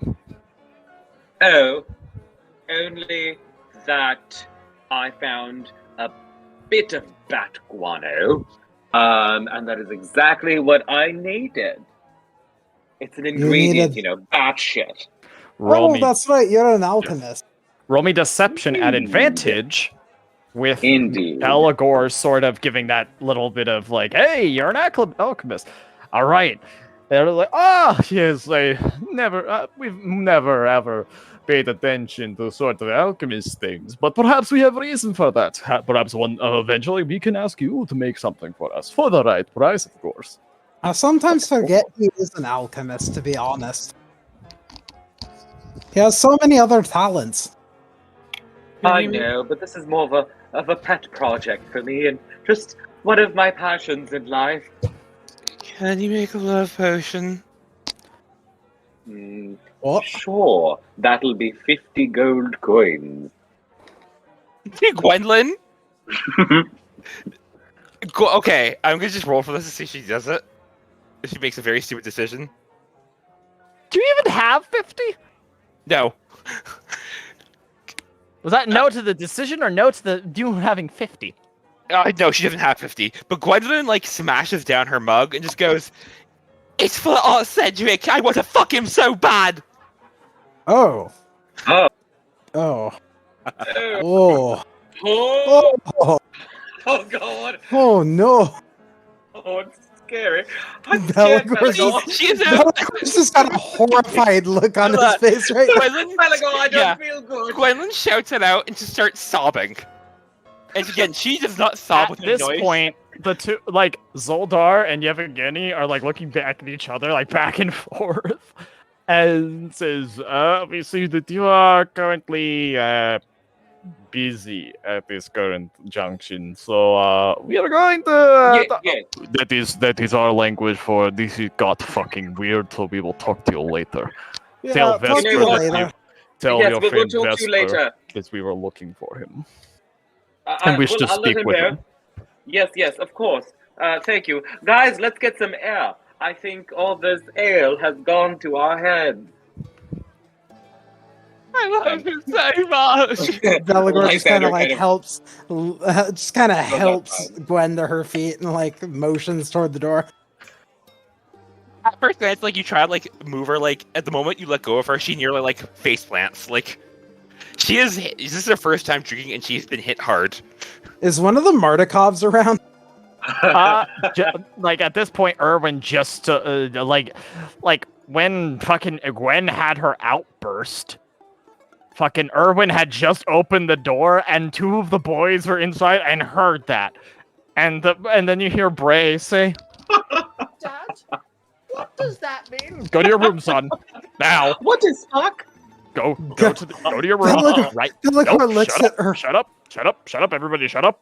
Kids, in your rooms now. But why do we gotta go? Go to your rooms right now.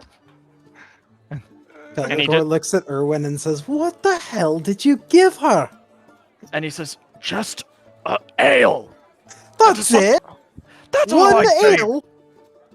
Your friend's a freaking lightweight. Get her outside and get her some fresh air now before I lose a Belegor, bunch of customers." ushers her outside. No sobbing. Right, guys. Pukes. So- Vespa might still be in Davidson's room. I'm not quite And sure, but he at went which in this and didn't point- come out. Since you all stepped outside, you can hear from the other side of the building.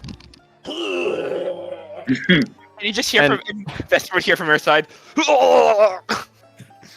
And he say to you, Vesper, I tried to be bad for her, ma'am. I really tried. But my mom runs my life, and I do all these weird things and stuff like that. She has like these weird rituals at night that I don't even know about. Even she says that I have to go to my room. I'm fucking 35.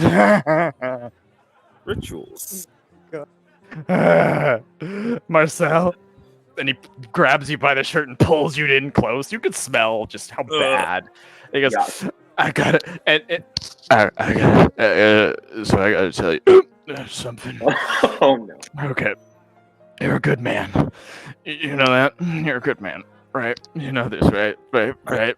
I appreciate. Please tell me that you. I know. Oh yeah. Okay, good. All right. So I'm gonna start walking home now. Sorry, nope. I'm keeping it in. It's okay. All right. Vesper will turn him sideways and pat him on the back. I'll see you in the morning. See you in the morning, bye.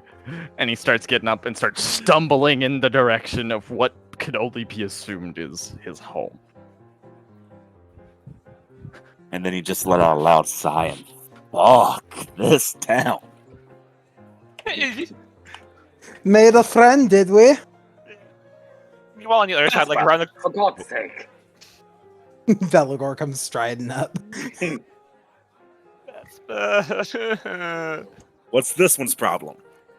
I don't know. She had an ale. She wants to bone someone. Or I've something got like a that. broken heart. Okay, No. well, there. You'll get over There, it. You'll do. So sad. I'm gonna be broken when it Vesper, what hasn't did even you find touched out? yet. Well, one, thank you for whatever you were doing in the hallway. It gave me enough time to get away. Happy to help. And basically what I found out is this man likes his oddities, and evidently there's a lot inside of his cart. Interesting. And we don't really know where that cart is, do we?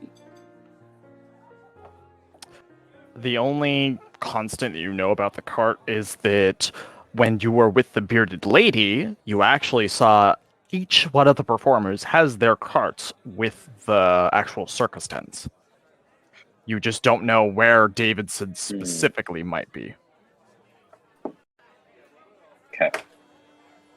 Well, one of us is indisposed at the moment, and so that makes 3 of us. We'll Zach, leave her can I here use with my- Anya.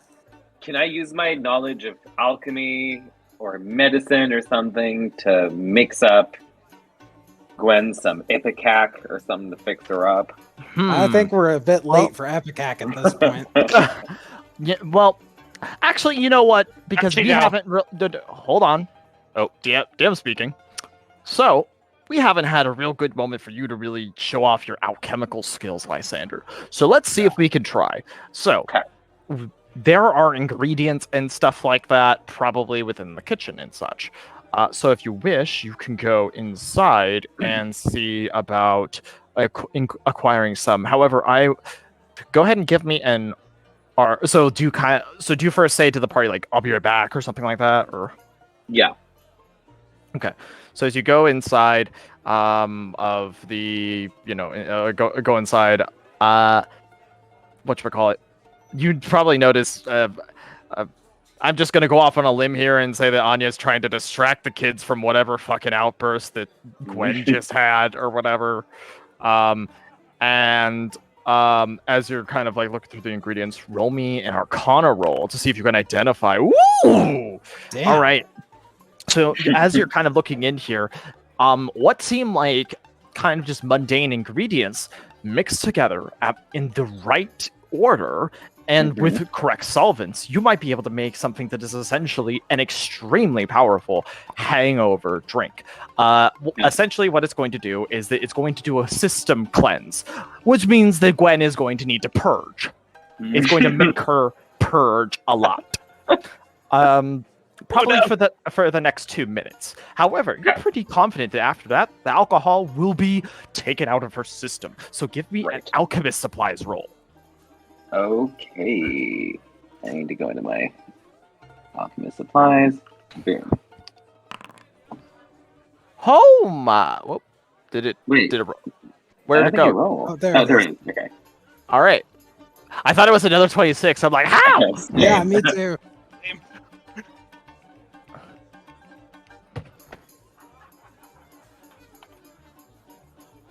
So,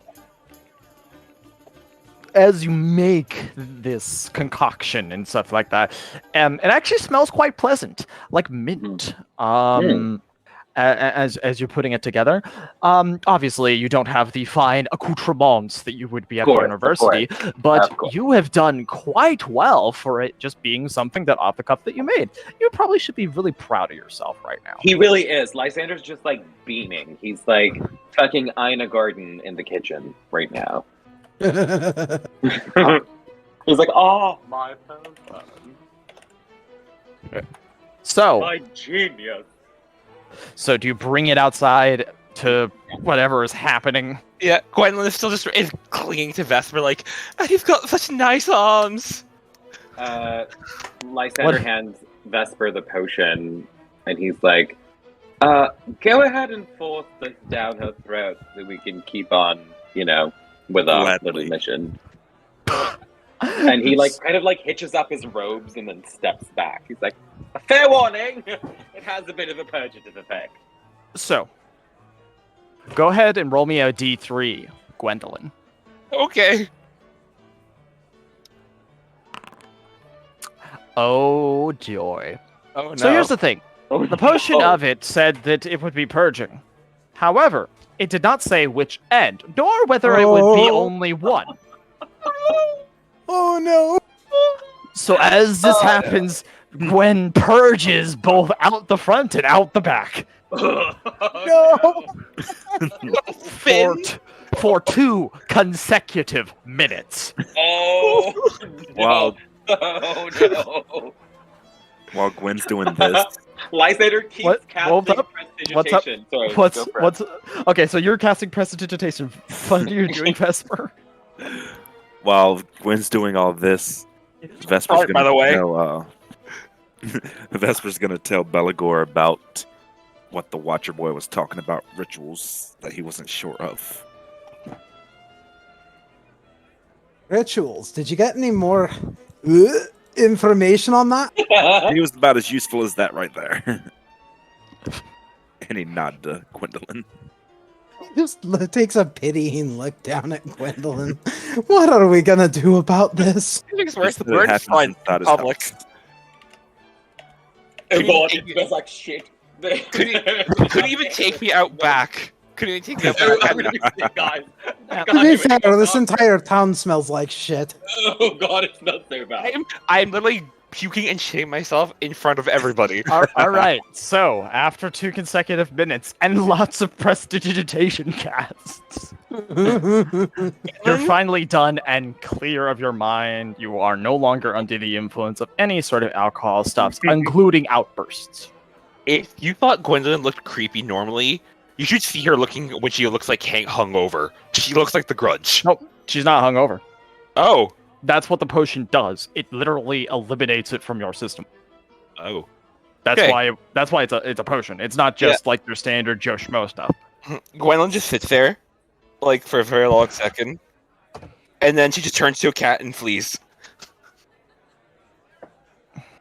Oh, so I get no thanks for fixing her terrible, drunk, hungover state. Well, you'll get Go. thanks from me. Good. Get out of here. She'll come around, I'm sure. We've got shit to do. Lysandra. Speaking of shit to do, what are we doing? Well, yes, or to the Baron. I suppose we might as well make our way to the Baron. Well, I mean, I'm sure we'll be informed once we, shouldn't we wait get our until we're dresses. all here to go to the Baron? Who are we waiting for? Gwendolyn and Anya? Oh, right. I will say though, Anya is going to assume Anya bot. However, Anya, I know you're watching, so could you just message me whether or not you would be okay with them going to the Baron without you presently here? I thought Anya was like doing something at the inn or something like that. No, right. I'm saying the character, the person themselves. Yeah. Like, as in if No, they yeah. would be okay. So they are okay if you all go to meet this Baron, with just yourselves. All right. Well, I suppose we should get it over with. Are you gonna? I'm assuming. Are you gonna look for whatchamacallit, Cat Gwen or whatever? No, because she's stealthy, and if she's a cat, she can always find her. If she does not want to be found, we will never find her. Yeah. Okay. What? You saw Gwendolyn? She just went around the back. Cool. Oh, well, in that case, Belegor goes around to the back to check if she's still there. It turned out she is just sitting, like... She's, like, trying to, like, curl herself into a ball and, like, disappear. Belegor just picks up Cat Gwen and walks back to the group. By the time you walk back to the group, you're all going to see this large, imposing figure slowly stepping towards you all. Oh, it's him. Great. This As is what you comes of see, dilly-dallying. Isaac Strazani. His axe is on his back, so it's not drawn. He is not here as a combatant, as he kind of makes it clear in his demeanor, though he is naturally fucking intimidating. And you hear him say, "The Baron wishes to see you all." We were just on our way to see him, although we're kind of new here. Would you mind leading the way? He nods his head, and he says, "Full escorts for the heroes of Yesterhill." That actually has a We nice are the ring heroes to of it. Yesterhill. And he leads you all with him. I'm Gwendolyn going. at that point, she's gonna turn out of his cat form, but she's gonna, like, not look anybody in the eye. Okay. So anybody have anything? I Did feel like she could have probably stayed in her cat form and snuck on in Well- case there was like trouble or something. But Is- he, No one would expect that we have an actual cat's paw with us. Anyways, so are all of you going to the Baron's estate, mansion, all that good stuff, or? sounds like the plan. Yep. And it is a mansion, by the way, and you can tell by the look of it that it's quite elaborate. And I'm gonna move you all there. Anya is not actually there. However, I have the token there. So I'll like kind of I'll move it around a little bit just so people can see what's happening or whatever. So hold on while I move you all there, as Isaac brings you to the front door of this great mansion. So Fun.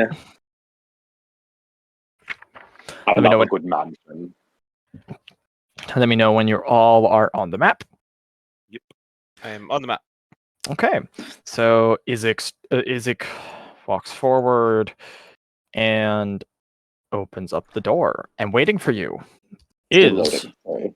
oh no no worries. I'm gonna pause then and wait until you're there.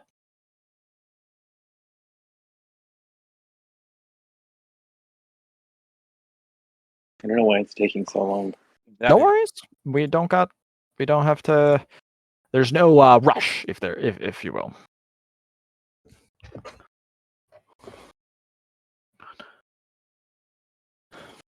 Any day now. Should I refresh? Maybe that'll. Lysander, Mm-hmm. I'm begging you to behave in here. Yes, I'll be fine. Promise. And then he wasn't. And then he wasn't. And we- Tingling. Oh my god. Well, I'd say just keep it going, and I'll Are you sure? Okay. I'll follow along. Yeah.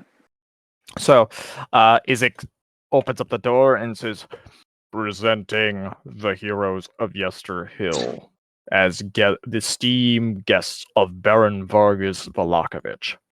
Ah, yes, of course. Ah, fantastic. Please come, friends, come. Ah, let me get a good look at all of you. Oh my goodness. And he's kind of looking around and he says, "Ah, you all look like heroes of the make, ready to drive back Strahd on a moment's notice. Ah, I must say, this makes me quite happy indeed." And also the two guards are standing outside with like the little banners. Also, still loading, Mia. And Yup. okay, and everybody else, if you want to go to the notes, you can pull up a full portrait view of what the Baron looks like. That is one hell of a widow's peak. I'm expecting him to call me Kakarot. What the fuck? Damn it, Kakarot!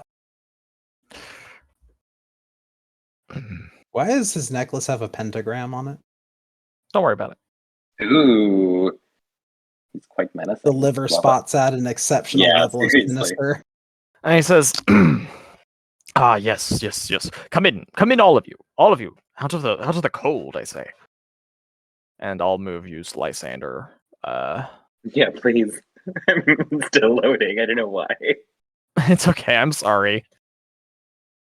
And Var says, and as you step inside, you notice that along the floors are so the rooms are quite nice. Like this entire like area is well kept. Seems like he has servants actually keeping things up, in a little bit of a contrast to Krezek. However, you see on the floor are a bunch of wrapped up twigs and such like that in bundles. And you notice that like they're kind of like all sprawled around, as if he's been doing it. Oh, also mind your step, please don't step on the twigs. They're for the festival. Belegor is really careful not to step on anything that he shouldn't step on. I'm assuming. Oh, go for it. Do these like bundles of twigs look like something like a witch would do? Roll me insight. Oop, are you able to? Are you here? I saw your guy move. Go- Yeah, I'm gonna use. Oh damn it! I'm right on top of Anya. Sorry, I was gonna say I was gonna use my advantage, but I got an 18. So Go ahead. And are you able to move yourself back, Lysander, or no? I'm trying. It's just being very laggy. Okay. Try refreshing it. Well, they already did. I'll get Oh. stuck if I do that. Yeah. It'll move. Okay, no worries. But just for other purposes, this is theater of the mind. Then for you, Lysander, that okay? Mhm. Okay. So what you realize is that it actually is a little bit like what you would see with like wicker stuff. So like when they would like light ablaze the Wicker Man, that sort of thing. However, these are made to resemble that of blazing suns of the Morning Lord. And that's something that you, Belegor, will be able to pick up immediately. That these are sprawled out in such ways to kind of represent a sort of flared out sun.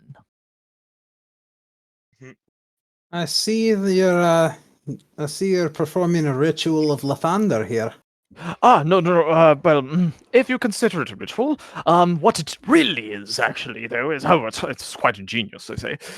It is a way of bringing forth the spirit of Lathander in everybody, including the children, of course. As you know, Barovia is a bit depressing, but not even Vallaki. As you can see, we're getting all these different plans for little kids to be able to light them ablaze and toss them into the center with a large blazing sun that we shall be creating. It's going to be marvelous, I tell you. It's going to be well, all quite well. Why is it so important that the children see this? If I may ask? Well, I'll put it to you this way. What is the future of Vallaki? Children. Well, But I'll let you say what you were going to say, Belgor. it was just something dumb. Don't worry about it. Oh, okay. And he says, precisely, the children are our future, the future of this great place. What are they going to remember on in their childhood? Squalor and deceit? Nay, nay, I say.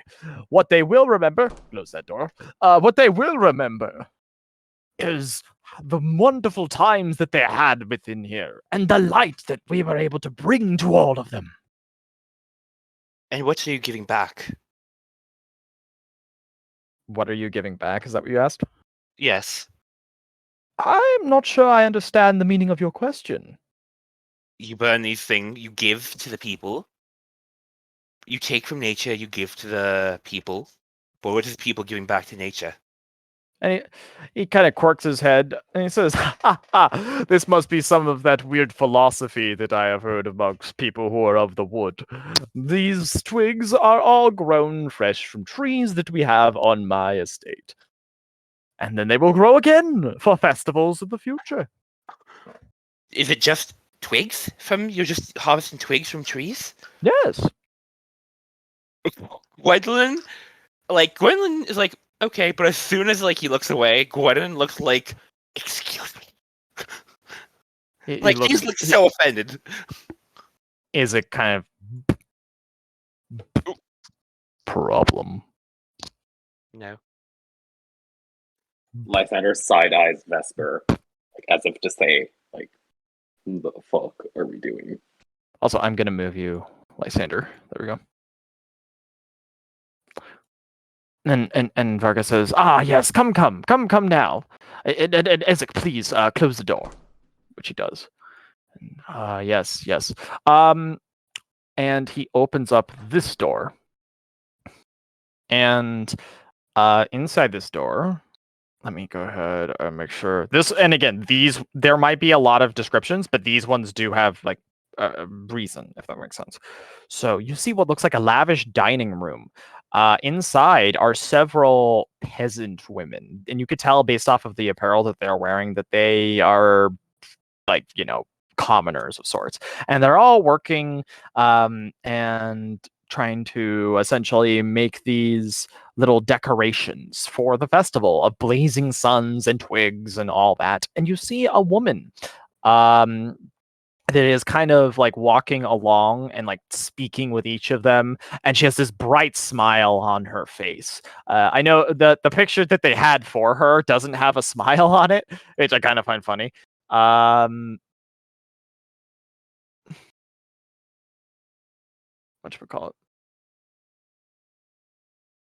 Oh,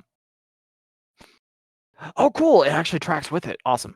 And I'm actually going to move Anya here, so Anya can see. But that's what that looks like a little bit. But anyways, and it says, dear wife, we do have company. And I will show in the notes, it is the Baroness Lydia Petrovna. So is now revealed. Good day to you all. All will be well. All will be well indeed, my dear. These are the heroes of Yesterhill. Oh, I am just so excited. I am ecstatic, I tell you. This invigorates me. You would not believe it. And she says, well met, all of you. Thank you so much. We are all very, very happy that you are joining us. Yes. Yes, Well, ecstatic to be here. It's a pleasure to make your acquaintance. And Lysander bows. I'm sure. Yes. Now, we shall, dear, if you require us, we shall be over at my study upstairs. So remember, if you need anything, we shall be but yell away. Come, everybody, come. Give a quick courtesy to Lydia and then walk along. And she closed the door, and you hear within it, like, you hear like kind of a muffled, like voice from her. And it's like, now everybody, let's make sure that we are able to get these in order. And he says, upstairs, everybody. And Isaac is following behind. And give me a sec, because I do need to move like individually. So let me just make sure. So okay, so that's Isaac. So I'm gonna move him here. All right. What were you gonna ask? Okay. I see the arm, the Isaac's arm, like special arm. Correct. Can I try I don't know, just from looking at it, figure out more from it? No. Okay. All it is a demonic arm, from what you Okay. can see. Creepy. And he says, yes, come friends. Move more so I have more room to move the other tokens. I mean, what? You might have to move me back. I'm still loading. It's okay. I'm having to move. I'm having to move like 4 separate tokens. Oh, sorry, my leg seems to have stopped working. Yeah, It's all right. Excuse me. Everyone's Pardon me. favorite Excuse me. NPC right now. Lysander's just like, my legs have ceased to function in the presence of such a large and attractive man. And Vargas says, yes, come. Oh, it's a bit of a squeeze. All come in. And go ahead and move yourselves to there. I'm moving the other ones. Hold up. I'll give a full description when I move the other 2.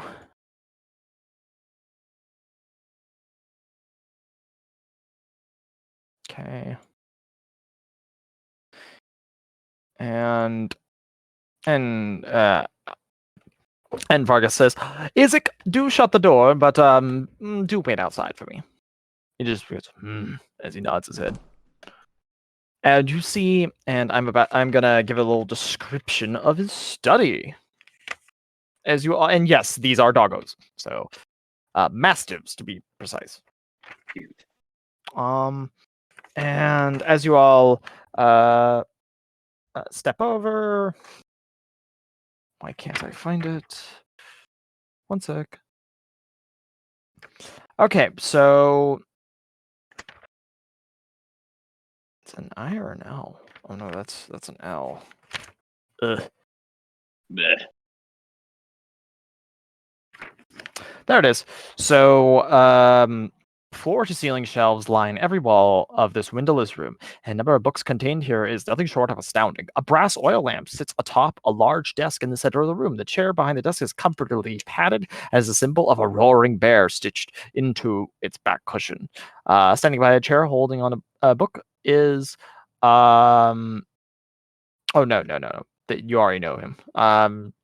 And resting on the small rugs are 2 mastiffs, both gnawing on bone, like these little bones that were for them. And they're like, it says, I thank you, friends, for all coming here this eve. I know as heroes of Barovia, as you're coming to be known as, well, precisely Yester Hill. But let's be honest, it will not stop just at Yester Hill.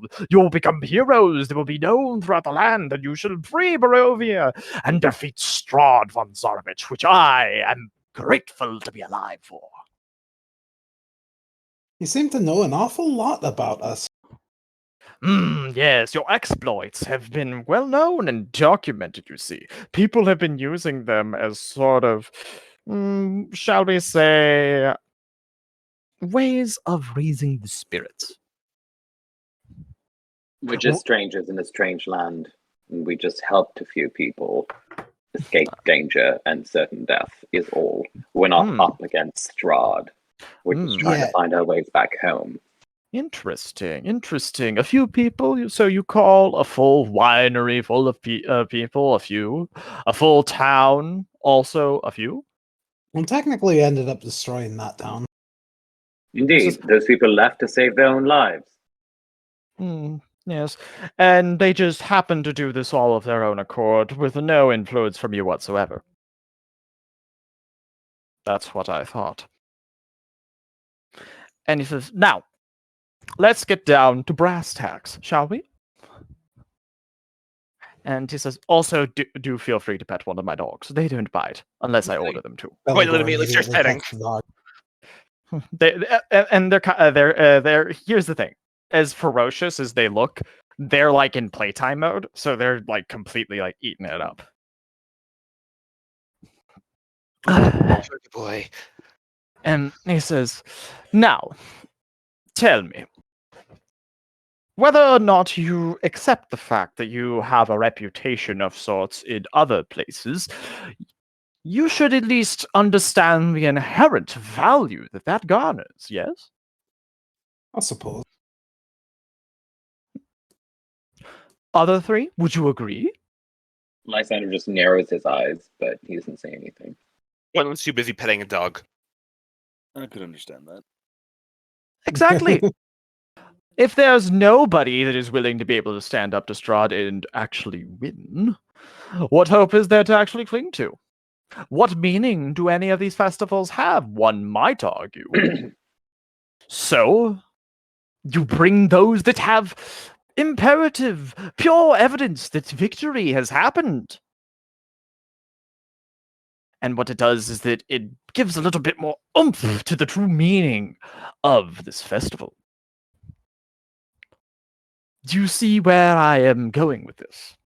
You want us to be figureheads in your little festival. Indeed, guests of honor, I would call it. Mm-hmm. Where you would be given the finest of wine, food, and I do believe that if there is interest, we know some stunning beauties that might be interested in entertaining heroes of Yester Hill. Well, I'm going to be completely honest with you, Baron. If we have the ability, I don't speak for my comrades, but we do have something a bit more pressing at the moment. Believe me, I already know. Heroes of Barovia tend to be quite busy being heroes of Barovia. Isn't that right? Yeah? Well, Yeah? A little bit? Kind of? Just a little bit? Teeny bit? you could say that. Well, my thought process is how much time would you need before you'd be prepared to be guests of honor? We do have a limit of time of what it is. However, if it is not too big of a deterrent, I can see what we can do. Because I see the inherent value that we could have in having guests such as yourselves. If we The can Baron is manage, most generous. I will. So we'll hear from Lysander Belegor. first. No, Belegor, you can go first. It's fine. Okay. I can't speak for my comrades, but if time permits, I would be happy to help. Lysander? Ly says, that is most generous of you, Baron. We'll take a week to Molotova. And he says, a week. that would be too far, you see. The Through time, best. 5 days. Then let me say my counter offer. 3 days, and I shall sweeten the deal, as it were. You all are fighting creatures that require very specific components to kill. Am I not mistaken? You're correct. Yeah. Actually, wait a minute. I'm getting ahead of myself. Vesper and Gwen haven't even spoken up. Vesper, we'll go Vesper, then Gwen, because he is waiting for input from all 4 of you. Oh, Vesper agrees to do it for sure. Oh, okay. But do you have? Okay. Okay. Yeah. All right. Cool. Gwen. Gwen has been so busy playing a dog she wasn't paying attention. And he says, excuse me. Yes. Hello. Hi. And as he whistles, as you pay attention, so do the dogs. He says, no, not you two. Go back to playing. And he says, dog. being guests of honor. What say you? Gwendolyn is seriously like, do I want to sack it? This is like, is it just going to be this throwing? I will say though, what they're doing is honestly no different than a Wicker Man, which is a Tempest ritual because it's like Midsommar. It is. There is a difference. Is usually there's nothing feels like is being given back to the land, which is Gwendolyn's like big. I will say it's interesting you're having this much issue with it when you had actually less issue with the Wolf's Head Jamboree. No, she had plenty of issues with the World's Head Jamboree as well, she didn't get involved in it. Again, Gwendolyn's whole internal debate is simply the fact that it's like nothing's being given back to the land. Okay, then what do you say to the Baron? Well, the others have agreed to it, so she's gonna be like, well, keep in mind, Lysander is trying to fight for. So if you're listening, Lysander is trying to basically haggle days so it can be at least pushed off, if that makes sense. I am uncertain what this festival can do. I will be honest. Well, you should be certain the fact that it will raise spirits. It will make them all great and grand, you see. But it gives nothing back to the land itself. The land itself is its own reward. Look, Baron, we're heroes of Yesterhill, and we've received lots and lots of offers that we must think about. And of course, yours is the priority offer, but we have other commitments. And he said, other commitments. And he goes, and he says, "This I can understand. Again, that you are busy fighting such. So this is why I will make you this specific offer. Maximum amount of time, 3 days. With this time, though, with you adhering to it, I will give you one of our home's ancestral weapons. It is made of silver." Each of us? One of you. You have to keep in mind that many, many years ago, Strahd kept complete control over the silver mines. Any actual silver in the land, if you see it in a coin, is not true silver. It is called silver for merely the point of currency, you see. Silver in these lands, considering the implications and effects that they have, is very rare to come across. That end, one might think that if, say, the weapon itself is unable to serve the specific point of what you need, you could always have a blacksmith melt it down and form it into another weapon that you may wish to use. Could use a silver weapon. However, and this is non-negotiable of this, in return, 3 days is the maximum delay.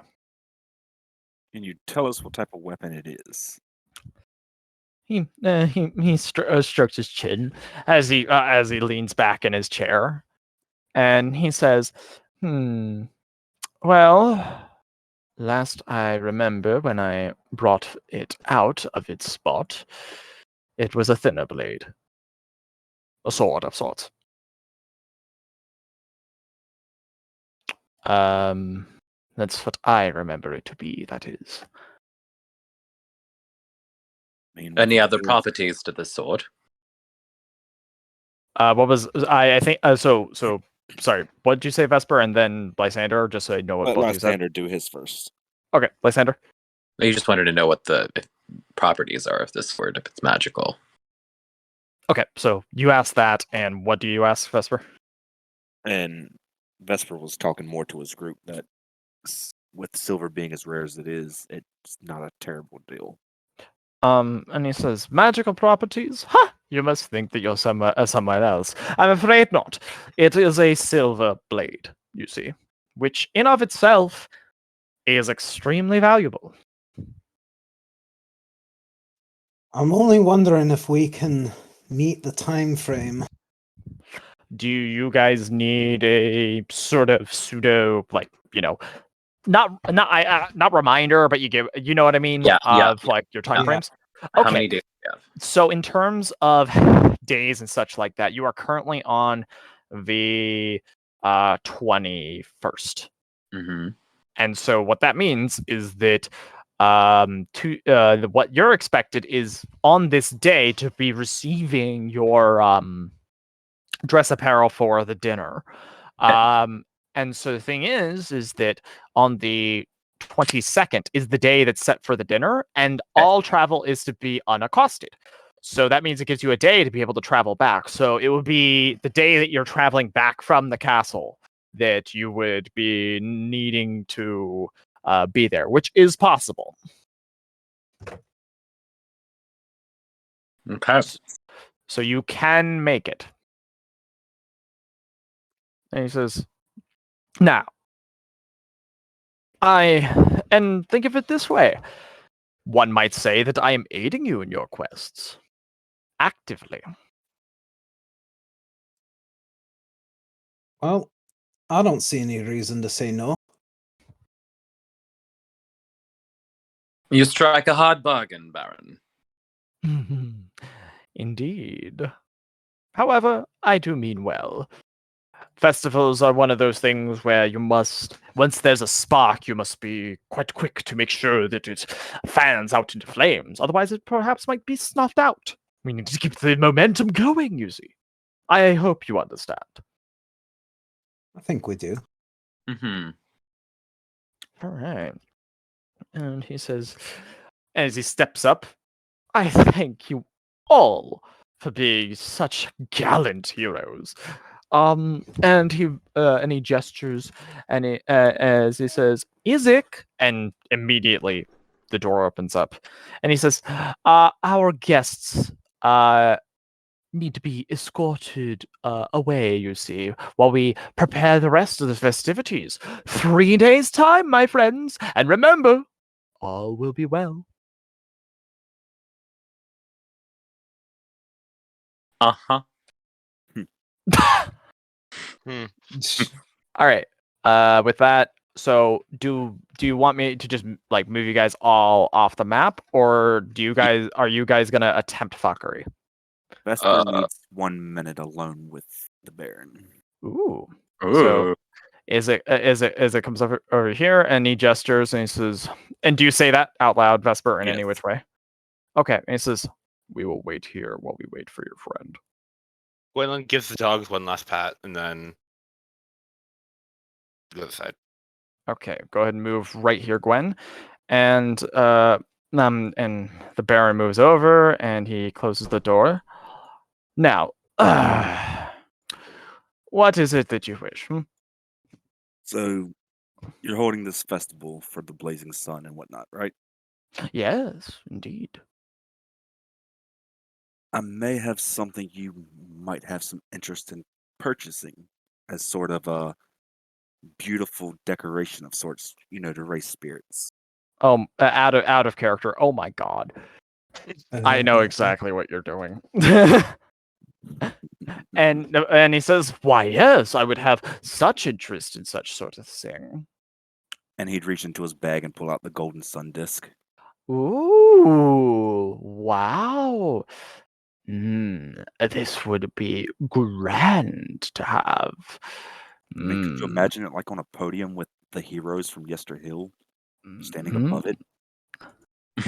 Roll me persuasion, Vesper. If you have your inspiration, use it.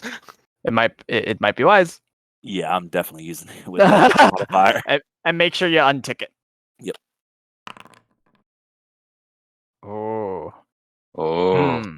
I suppose you won't take non-Strahd coins, yes?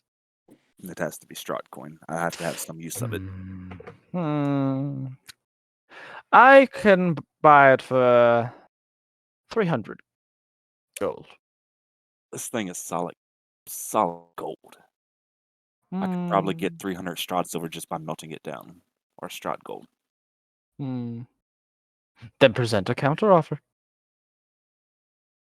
I was thinking more along, let's say 6. 5. 550, and you've got a deal.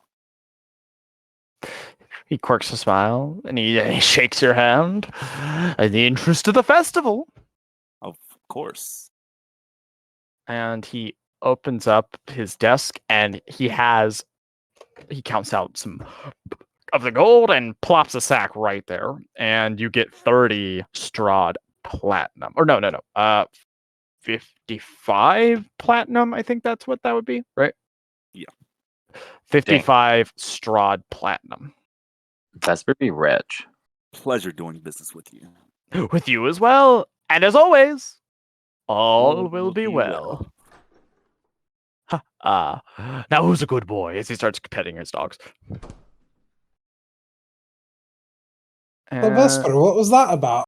Yes, what was that about? Business deals and whatnot. Seeing if I could get us a better deal with what we have going on, but sadly, no luck. I want to roll insight on that. Me too. Oh my. Go ahead and roll deception, Vesper.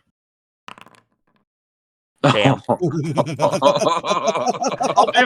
all three of us still bullshit. No luck, huh? He holds his coin purse of fresh platinum in front of him. I sold my plate. Well, and then he pockets his money. I suppose that was yours to earn. And Isaac says, God's bless the abbot. and Isaac says, we go now. Yeah, sure. Let's go now, big guy. And I'm just going to move you all off, if that's okay. Yep. Mm-hmm. Yeah, Yeah, it picks his ball, tosses it out. Woo! And stay out. All right. So, as you leave the Burns estate and such, you look around and notice that without the active festival going around, Vallaki actually looks extremely dire. Like it's clear contrast. And you even hear crying out from over here. Please, everybody, please buy toys. He's no fun. He's no Blinksy. As he's outside his store, basically calling out. And he has his monkey on his shoulder, he's doing like a little dance, trying to get people to come. But nobody is coming.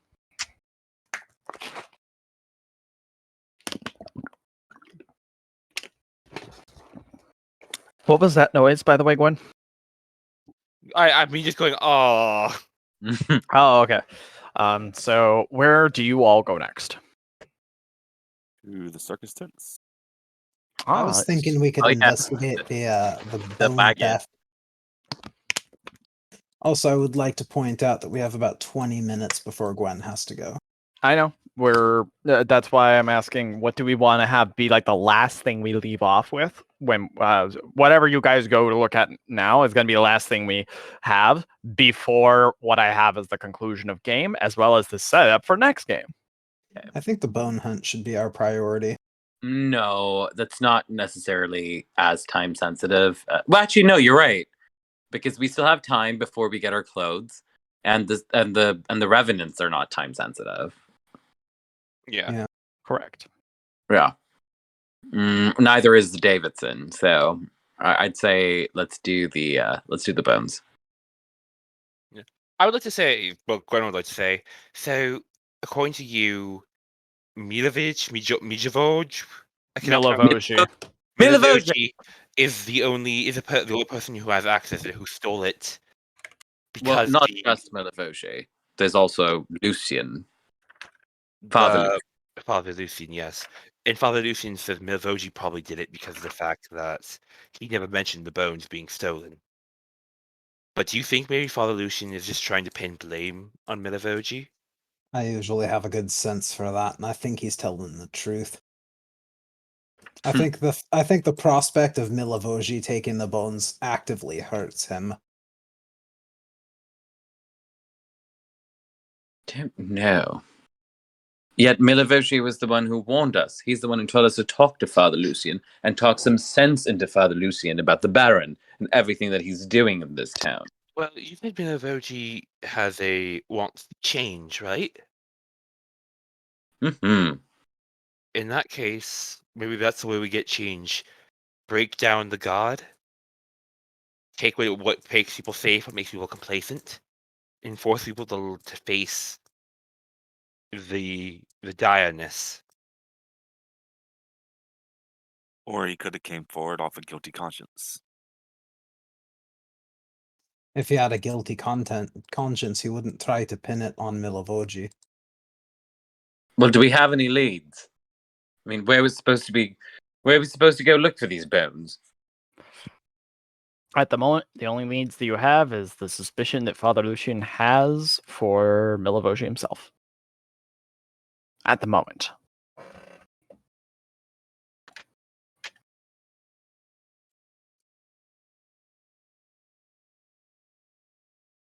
Well, where do we start? Well, I imagine we'd start with Milavoji. Do we just ask him, say hello, did you steal the bones? No, that's not how we go about it. We need to find where he's his living quarters and search them, I'd say. Indeed. Perhaps we need distraction. Perhaps I can be that distraction. Yeah, you do seem pretty interested in him. I would say you were never looking for religion, were you? You just wanted to fuck him. Oh, Belegor, what's happening again? No, there's no such thing. We're just really good friends who happen to be mad. You have no good friends. Mm-hmm. That's not true. I'm a good friend. Exactly. Belegor's a good friend, and I was the good friend who fixed you of a vicious hangover. Don't make me regret that. Lysander, you made me puke and defecate in front of an entire public town. It was humiliating. Hell, I didn't ask for that. Well, look how good you feel now. Anyway, let's get moving. All right. Like strides off, avoiding any confrontation or conflict. If looks could kill, Gwendolyn would have murdered Lysander. She is glaring at his back. All right. So,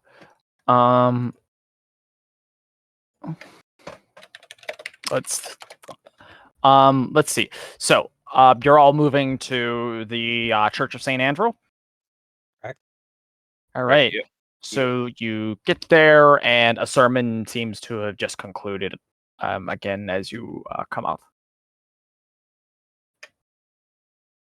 Wow, these sermons happen a lot. Well, Yeah. it is a chapel. What else are they going to do? Lysander scans for Milavoji. He is out.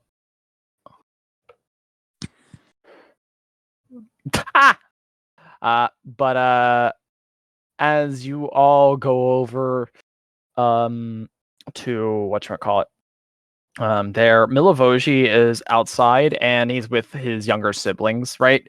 And he is giving them gold, and you hear him saying, "Now, remember, try to search around for good prices and such, so that we can make the most with the money that we've gotten." Okay? Okay. And he says, "All right, now be safe, and avoid any of that, all will be well bullshit." Okay. And all of them scamper off. Lysander whispers to the others. He's like, keep a distance, but keep an eye out. I'm going to try to get him to take me back to wherever he, lives. Okay. Oh, Gwendolyn's just gonna stand there awkwardly. Okay, so Lysander is going to be is going towards Milivoji. What is Yeah. everybody else doing? Is everybody else on standby, or? Yep.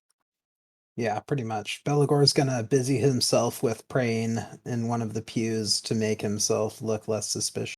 Trust me, I've got a plan, and if we manage to make it to Milivoji's quarters, you guys will get the signal. Yeah, Gwendolyn is just. Is there an animal nearby that Gwendolyn can busy herself with? Roll me a d20. Oh, okay. Whoops. There is a we'll say squirrel. Okay, Gwendolyn is just gonna play with a squirrel. Okay, sounds good. She's better with animals than she is with people. Okay. So with that though, Milivoji kind of waves over to you, Lysander, as he sees you walking towards him. Lysander kind of struts on over and shakes the man's hand and gives him a very meaningful look. And he's like, good to see you again. Oh, good to see you too. I'll be honest, I'm not used to people being on the road and, being able to come back in such a timely manner. Well, with exception to the one old lady that usually makes her rounds around here. Do I look like an old lady to you? God, no. That and you that and you don't sell meat pies. No, not at all. But I might have something that would be of interest to you. What might that be? Information. Does it have to do with what does it have to do with? It involves the Baron. Yes. Okay. This is exactly what's needed at the moment. All right. Yeah. And also we might want to go somewhere a bit more private to discuss. Roll persuasion at advantage. Okay.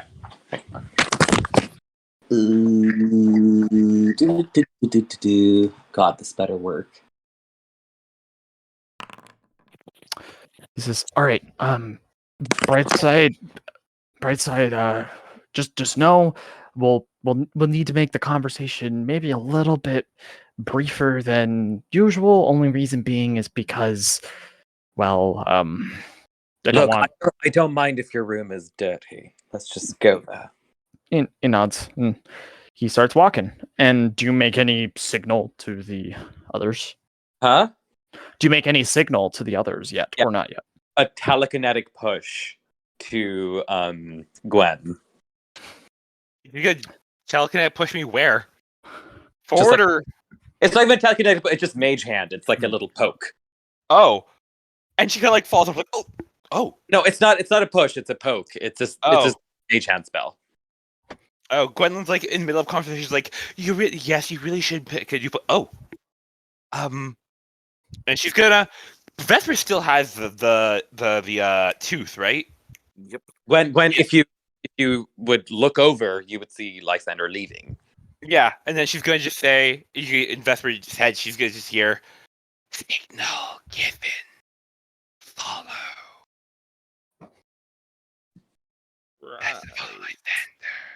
The fucking right. It's gonna take Vesper a minute to remember exactly what's happening and why. And then he's gonna approach the pew that Belegor's on, raise him up, and nod towards the door. You raise me up. Belegor gets up and follows Vesper. Well, I'm gonna turn to a cat and follow. All right. As you start walking, and Lysander, you get to his place. It is a very modest home, like extremely modest, but you notice that it's only got a kitchen and a living room. It's like a studio apartment, except shit.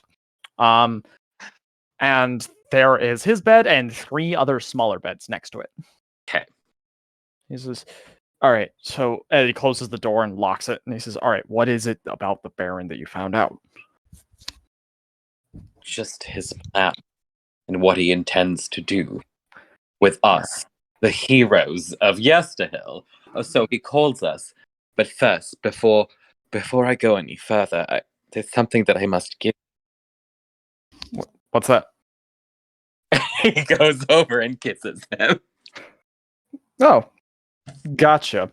So I need you to roll me perception while you're doing this. Are you using this as a distraction or no? Yes.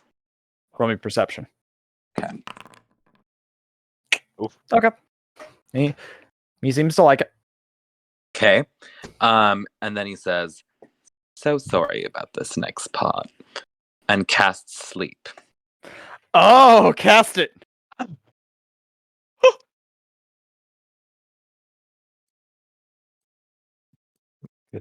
Yes, did it not cast? Wait, let me do it again.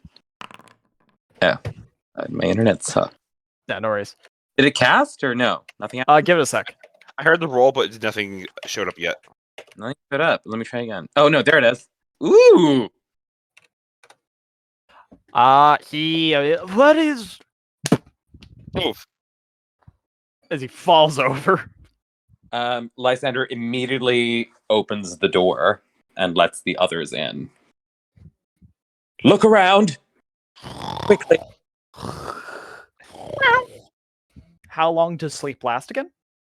Let's see. Range starting with. Wait, let me open up the actual spell here. 1 minute. Yeah, 1 minute. She was lose it yet. Quick! Belegor's gonna keep watch outside while they work.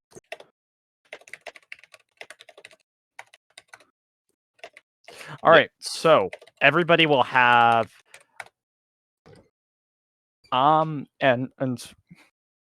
so everybody will have a couple of things. So everybody is going to get 3 attempts in total in order to try and find something good.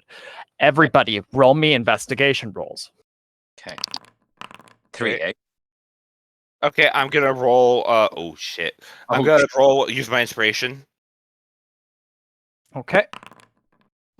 All right. So Belegor and Vesper, you're not really able to find anything. You find like a couple of like broken Blinksy's toys and such like that as you're looking through, trying to like just like, what the fuck's this? Was this? Was that? Gwen and Lysander, the 2 of you are able to find what appears to be a large sack of money, gold to be precise, and it has what appears to be a torn up note that is beside it. The 2 of you, I need you to roll me perception rolls to see if you can spot something out. Woo! Yeah. We get 3. Is it just the 1? Just you. Well, just the 2 of you. Is it 3 rolls? Like 3 investigations? Just one perception. Oh, I'm saying that you found it, but you need to see if you can decipher a part of it. But Can I do it again with my inspiration, or is that check? So I'll let you do it for now, but in future you gotta declare before the roll goes. So go ahead and roll at the advantage and tick off the inspiration. I'm gonna save it for another occasion. Gwen got a good roll. Okay, so Gwen, as you're looking through it, the note itself seems to be like one that you would find from a dead drop of sorts, and all you can make out on it is the name Heinrich Vandervoort. Heinrich Vandervoort. Yeah, so do you want me to... I'll spell that out, and I'll put it in the chat.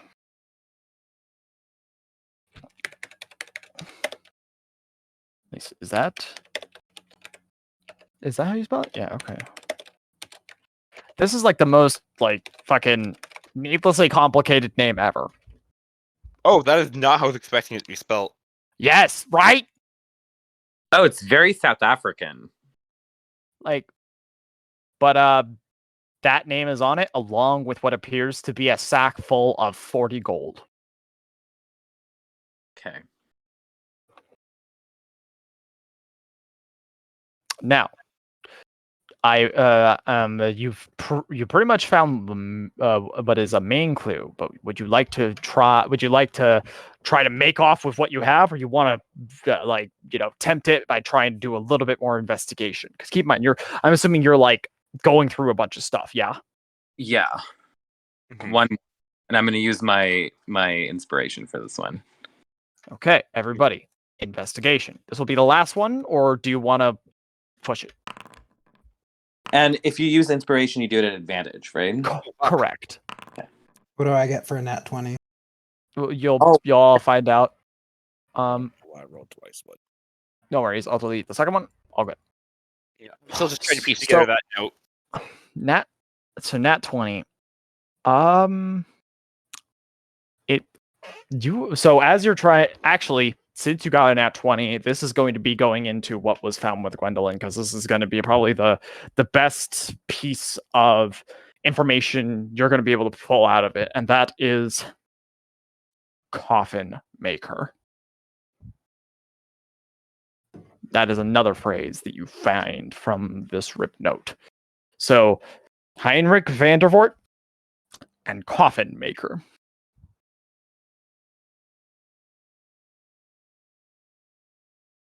Well then, I think we have what we came for. Right, well, it's gonna rush out. Yeah, you guys get out of here while I kind of try to convince Milivoji that he fainted from the strain of, his desire for me. And does everybody throw out, run out as this happens? Yeah. So, I'm assuming, do you close the door, and also, Lysander, do you lock it? Do I lock it, behind them, because Milivoji had it locked. Yes. Okay. Here's what happens, though. The rest of the party, as they step outside, there is a familiar face that is there to greet them. Rahadin is waiting. Oh boy. And he has his hands crossed, and he says, "Ah, I finally found you. And one would assume that it would be very, very difficult for one to be able to find one in such a city like this. But it only took me 15 minutes, you see. It goes for wonders when I am able to travel freely." You must be very perceptive. Indeed. And at this point, Milivoji inside is waking up. So, pretends like he's gone down with Milivoji and he's in his arms, as if Milivoji had simply just fainted on top of him. Okay, so it's going to be a little bit complicated. We're coming to the end. Do you want to just roll some persuasion rolls to try and convince him that it was just that? Yes, we don't have to enact this. Okay, go ahead and roll me up 2 persuasion rolls. Okay, that 1 and 2. Wow, the same. He is convinced. Oh, sweet. So, Rahadin, being outside, his arms crossed, has what appears to be a backpack on his back, and he says, Fanny pack? Backpack.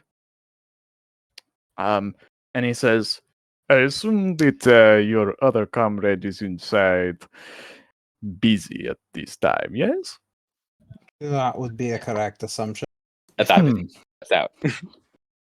It would be a little bit too easy for me to poke and deal with, so I guess that I can be nice and let whatever is happening take place. However, and he slings down his backpack, and pulls out 5 equally sized packages wrapped in fine black and red encasing, like as if they're presents. And he offers them all to you, each of them having a tag on them addressed to each member of the party. And he says, "We are happy and excited to receive you tomorrow at Castle Ravenloft." And he does a bow and then turns around, and as he's walking away, his body disappears into mist. And that's where we're cutting it off for tonight. Oh, Ooh. So, what did you yeah, that is game for tonight. I will be having, so we're not going to be revealing clothing just yet. I need to receive some ideas from 2 of you still, I believe. Yeah, sorry. No, it's totally fine. No worries. But that's okay. And that will be revealed also to everybody else, the audience, what Strahd is chosen for each of you to wear. And what's going to be, and it is going to be a meal to die for, is all I will say. Oh boy. With that, let me check. yeah. All right, so we're going to be saying goodbye. So, thank you everybody for watching. Yeah, thank you very Indeed. much. Thank you for coming out. Hope you And- come to the next one. And tune in for next time for Dinner for 6. Mhm. Wait, what? Dinner, well, you 5 and Strahd 6.